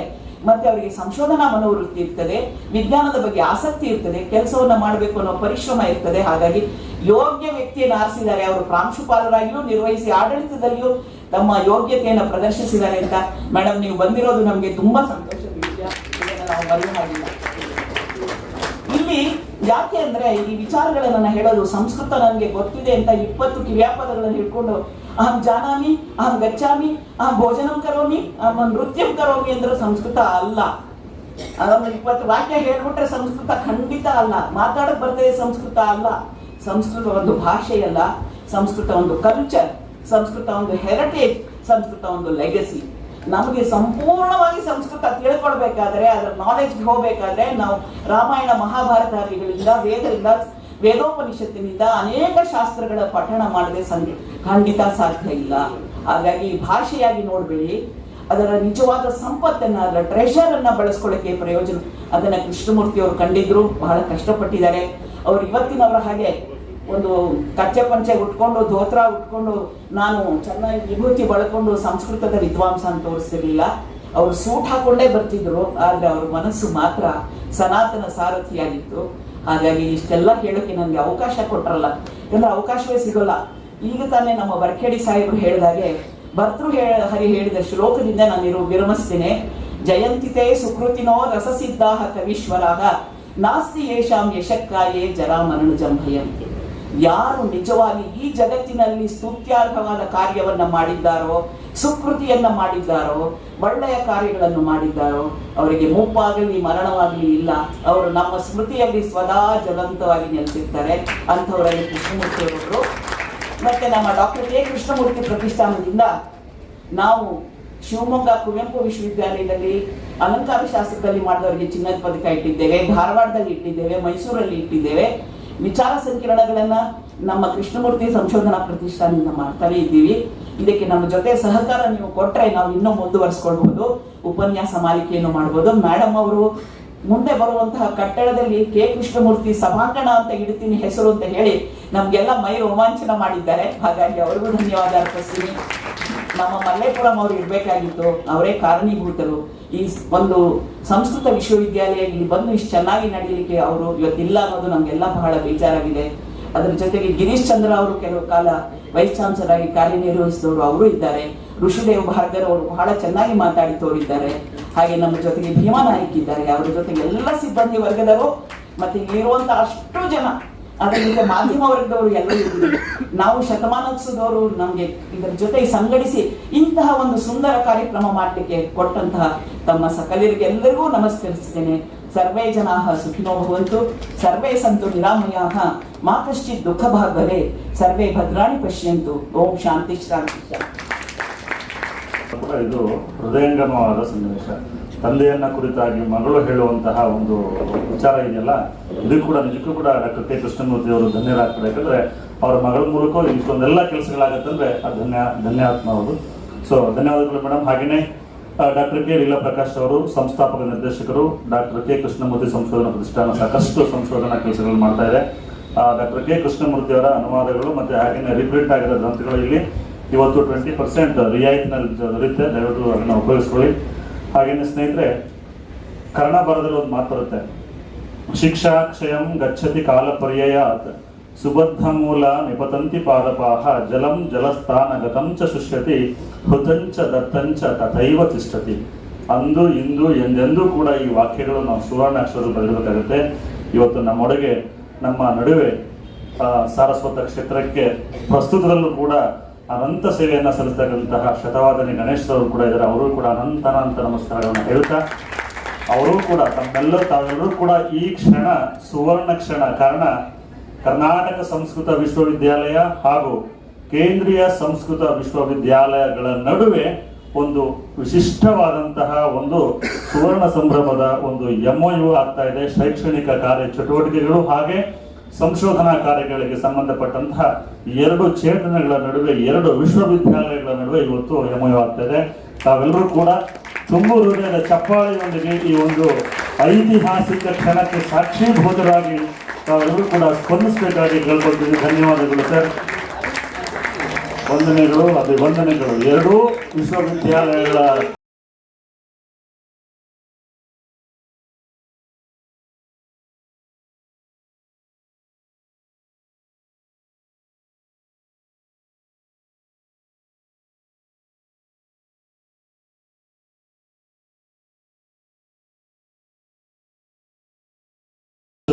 ಭಾವನಾತ್ಮಕವಾಗಿ ನಮ್ಮ ವರಕೇಡಿ ಸರ್ ಯಾವಾಗಲೂ ಹೇಳ್ತಾರೆ, ಈಗ ಒಂದು ಐತಿಹಾಸಿಕವಾದಂತಹ ನಿರ್ಧಾರವನ್ನ ತೆಗೆದುಕೊಳ್ಳುವ ಮೂಲಕ ನಮ್ಮೆಲ್ಲರ ಹೃದಯವನ್ನ ಮತ್ತೊಮ್ಮೆ ಗೆದ್ದಿದ್ದಾರೆ. ಧನ್ಯವಾದಗಳು, ಅನಂತ ಧನ್ಯವಾದಗಳು. ಈಗ ಸ್ನೇಹಿತರೆ, ಕೊನೆಯ ಘಟ್ಟದಲ್ಲಿ ನಾವಿದ್ದೇವೆ.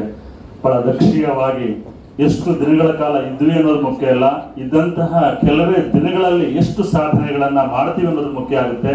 ಆ ಸಾಲಿನಲ್ಲಿ ನಮ್ಮೆಲ್ಲರ ಒಂದು ಪ್ರೇರಕರು, ಸ್ಫೂರ್ತಿದಾಯಕರು ಕೂಡ ಆದಂತಹ ಡಾಕ್ಟರ್ ಅಹಲ್ಯ ಎಸ್ ಅವರು, ಮಾನ್ಯ ಕುಲಪತಿಗಳು, ಕರ್ನಾಟಕ ಸಂಸ್ಕೃತ ವಿಶ್ವವಿದ್ಯಾಲಯವರು ಅಧ್ಯಕ್ಷೀಯ ಭಾಷಣವನ್ನು ಮಾಡಬೇಕಾಗಿ ಪ್ರಾರ್ಥನೆ.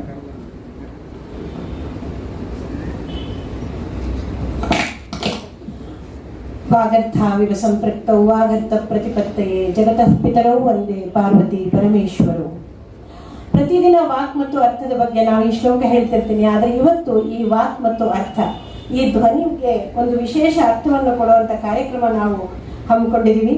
ಕೆ ಕೃಷ್ಣಮೂರ್ತಿಯವರ ಈ ಕಾರ್ಯಕ್ರಮಕ್ಕೆ ನಮ್ಮ ಕರೆಗೆ ಹೋಗೊಟ್ಟು ಬಂದಂತಹ ಮಾನ್ಯ ನಿರಂಜನ್ ಅವರಿಗೆ, ಮಾನ್ಯ ವರ್ಕೇಡಿ ಅವರಿಗೆ, ಶ್ರೀಮತಿ ಲೀಲಾ ಅವರಿಗೆ ವಿಶೇಷವಾಗಿ ನಾನು ಅಭಿನಂದನೆಗಳನ್ನು ಧನ್ಯತಾಪೂರ್ವಕ ಅಭಿನಂದನೆಗಳನ್ನು ಸಲ್ಲಿಸ್ತಾ, ಕಾರ್ಯಕ್ರಮದಲ್ಲಿರೋ ಎಲ್ಲರಿಗೂ ನಾನು ವಂದಿಸ್ತಾ, ಈ ಕಾರ್ಯಕ್ರಮದ ರೂವಾರಿ ಇಲ್ಲಿ ಬಂದಿದ್ದು ನನಗೆ ತುಂಬ ಸಂತೋಷ ಆಯಿತು. ಈ ಕಾರ್ಯಕ್ರಮವನ್ನು ನಾವು ಆಗಸ್ಟ್ ತಿಂಗಳಲ್ಲಿ ಇವರ ಶತಮಾನ ಮೊದಲನೇ ಕಾರ್ಯಾಲಯದಲ್ಲಿ ಮಾನ್ಯ ಮಲ್ಲೇಪುರಂ ಅವರು ಹೇಳಿದ್ರು ಅಂತ ಹಮ್ಮಿಕೊಂಡ್ವಿ. ಆ ದಿನ ಗಣೇಶ್ ಅವರು ಸುಮಾರು 50 ನಿಮಿಷಗಳ ಕಾಲ ದೃಶ್ಯ ಕಾವ್ಯದಂತೆ ಮಾತನಾಡಿದಾಗ ನನಗೆ ಇಂಥ ಒಬ್ಬ ಪಂಡಿತರು ಇದ್ದಾರೆ, ನನ್ನ ಫೀಲ್ಡ್ ಅಲ್ಲ ಅನ್ನೋದು ಗೊತ್ತಿತ್ತು, ಆದರೆ ಇಂಥವ್ರು ಇದ್ದಾರೆ ಅಂತ ಅವ್ರ ಮಾತನ್ನ ಕೇಳಿದ್ಮೇಲೆ ಹೋಗಿ ನಾವು ಒಂದೆರಡು ಕೃತಿಗಳನ್ನು ಓದಿದಾಗ ಅವ್ರು ಹೆಂಗೆ ಅದನ್ನು ದೃಶ್ಯ ಕಾವ್ಯದ ಥರ ತಂದರು ಅಂದರೆ ಈ ಕಾರ್ಯಕ್ರಮವನ್ನು ಮಾಡಬೇಕು ಅಂತ ಆಗಿಂದಾಗಲೇ ಅಂದ್ಕೊಂಡು ನಾವು ಮಾಡಿದ್ವಿ. ಸೊ ಅದರ ರೂವಾರಿಗಳಲ್ಲಿದ್ದರೆ ಅದನ್ನು ನಡೆಸ್ಕೊಟ್ಟಂಥವ್ರು ಅದಕ್ಕೆ ಬೇಕಾದ ಎಲ್ಲ ಅವಶ್ಯಕತೆಗಳನ್ನು ಕೊಟ್ಟು ನಮ್ಮ ವರ್ಕೇಡಿಯವರು.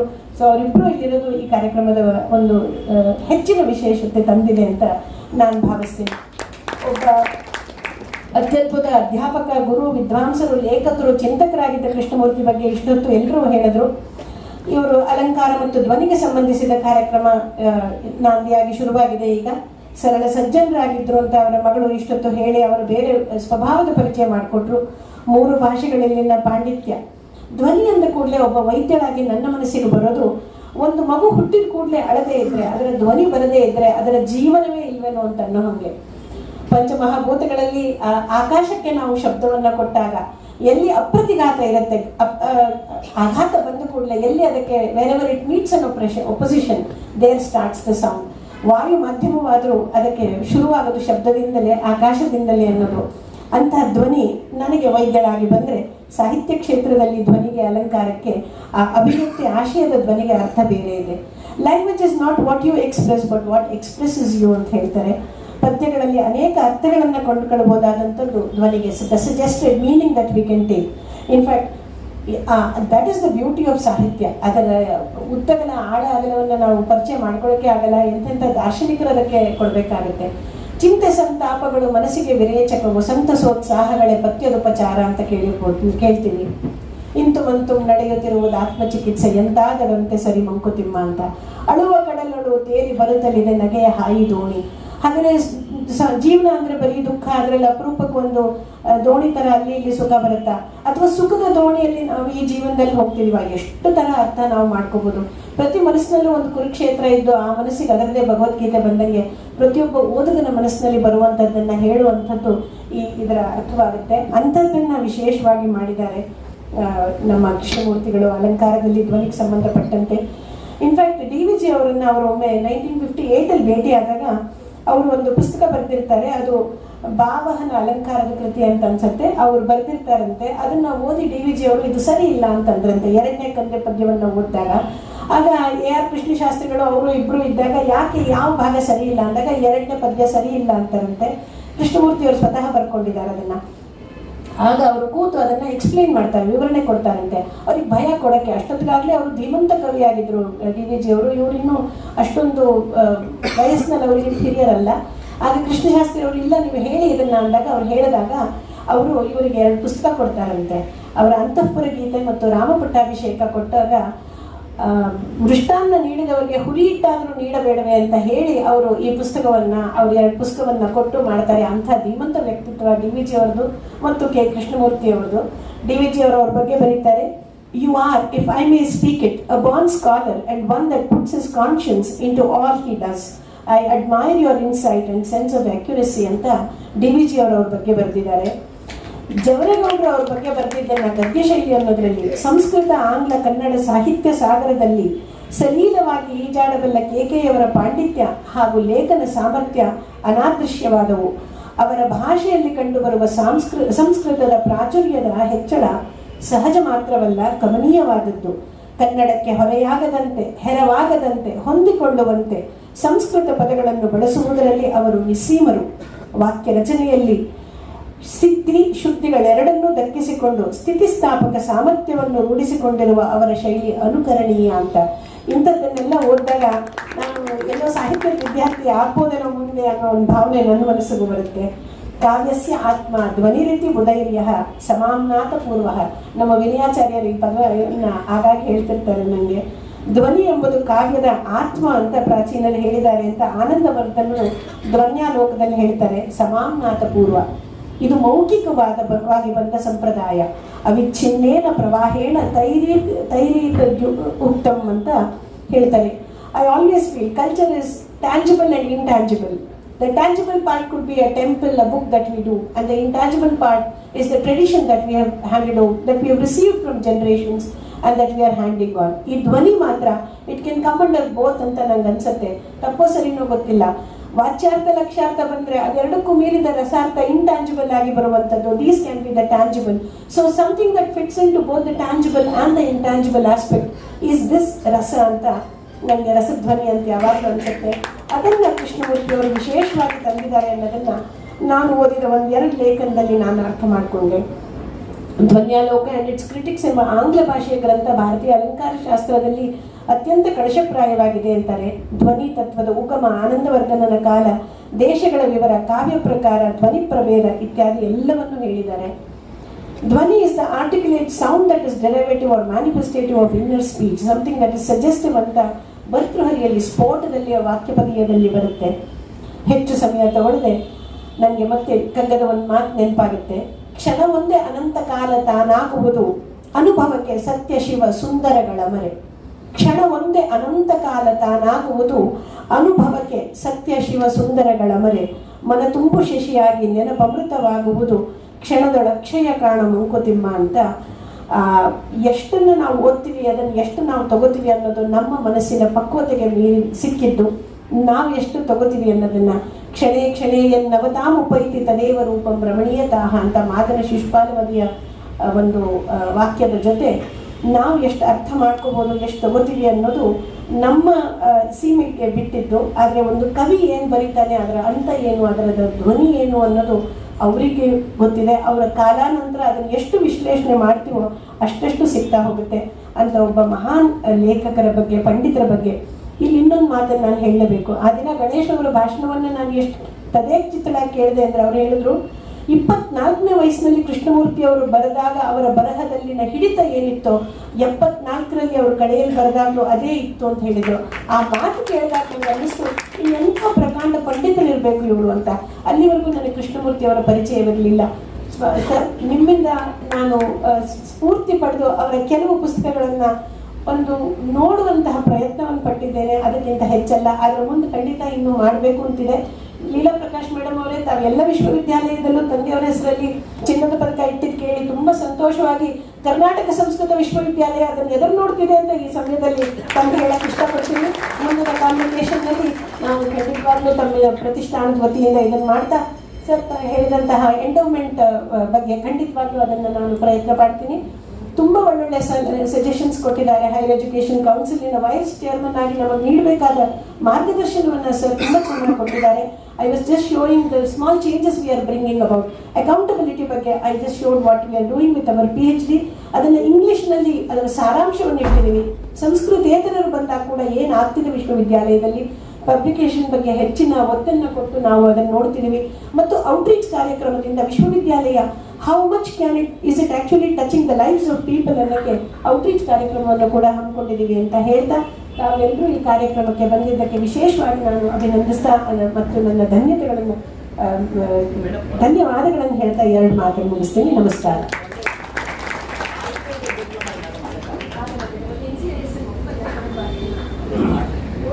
ಬಹಳ ದಕ್ಷೀಯವಾಗಿ ಅಧ್ಯಕ್ಷ ಭಾಷಣವನ್ನು ಮಾಡಿದಂತಹ ಕುಲಪತಿಗಳಂತಹ ಹಾಲೇಶ್ ಅವರಿಗೆ ಅನಂತ ಧನ್ಯವಾದಗಳನ್ನು ಹೇಳ್ತಾ, ಹಾಗೆಯೇ ಈಗ ಡಾಕ್ಟರ್ ಕೆ ಲೀಲಾ ಪ್ರಕಾಶ್ ಅವರ ಒಂದು ಸಂಶೋಧನಾ ಪ್ರತಿಷ್ಠಾನದ ವತಿಯಿಂದ ಎರಡೂ ವಿಶ್ವವಿದ್ಯಾಲಯಗಳ ಕುಲಪತಿಗಳಿಗೆ ಒಂದು ಸ್ಮರಣ ಸಂಚಿಕೆ ಹಾಗೂ ಸನ್ಮಾನ ಕಾರ್ಯಕ್ರಮವನ್ನು ಹಮ್ಮಿಕೊಂಡಿದ್ದಾರೆ.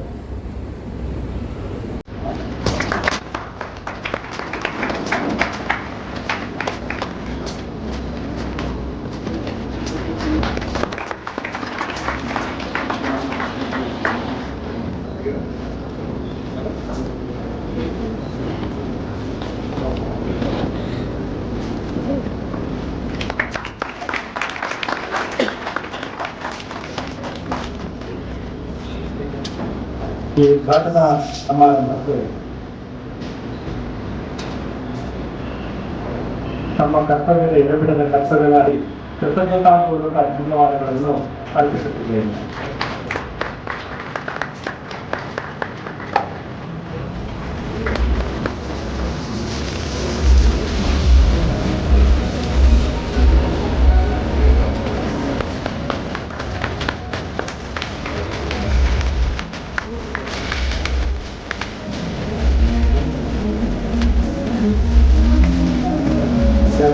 ಹಾಗೂ ಸಭಾಪತಿಗಳಾಗಿ ಎಲ್ಲರಿಗೂ ಪೂರ್ವಕ ಧನ್ಯವಾದಗಳನ್ನು ಅರ್ಪಿಸ್ತಾ ಇದ್ದಾರೆ. ಸದಸ್ಯರಿಗೂ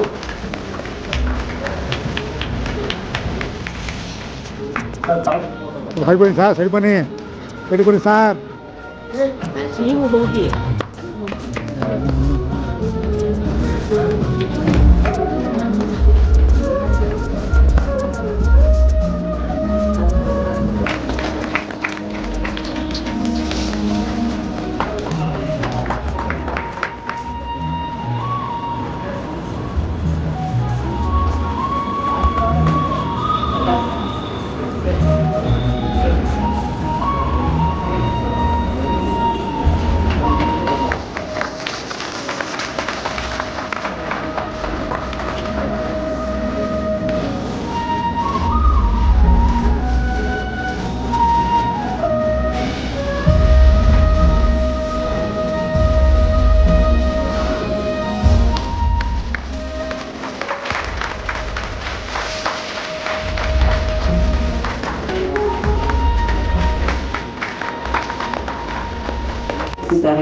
ನಾವೆಲ್ಲ ಇನ್ನೂ ಹೆಚ್ಚಾಗಿ ಬೆಳೆಯಲಿಕ್ಕೆ ಅವಕಾಶ ಬೇಕು ಅಂತ ಮಾರ್ಗದರ್ಶನವನ್ನ ಕರುಣಿಸಿದಂತಹ ಯೂನಿವರ್ಸಿಟಿಯ ಇಬ್ಬರು ಕುಲಾಧಿಪತಿಗಳಿಗೂ ನಾನು ಅತ್ಯಂತ ವಿನಯಪೂರ್ವಕವಾಗಿ ನಮಸ್ಕರಿಸ್ತೇನೆ. ನಮಸ್ಕಾರ.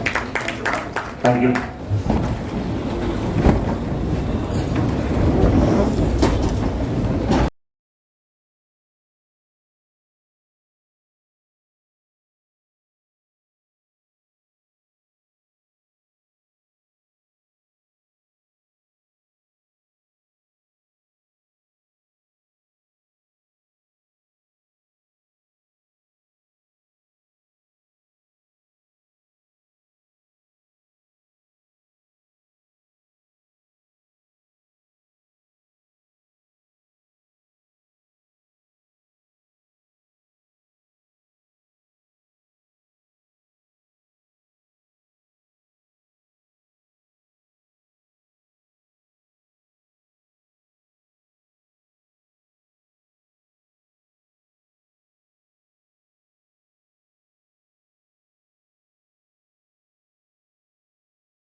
ಧನ್ಯವಾದಗಳು.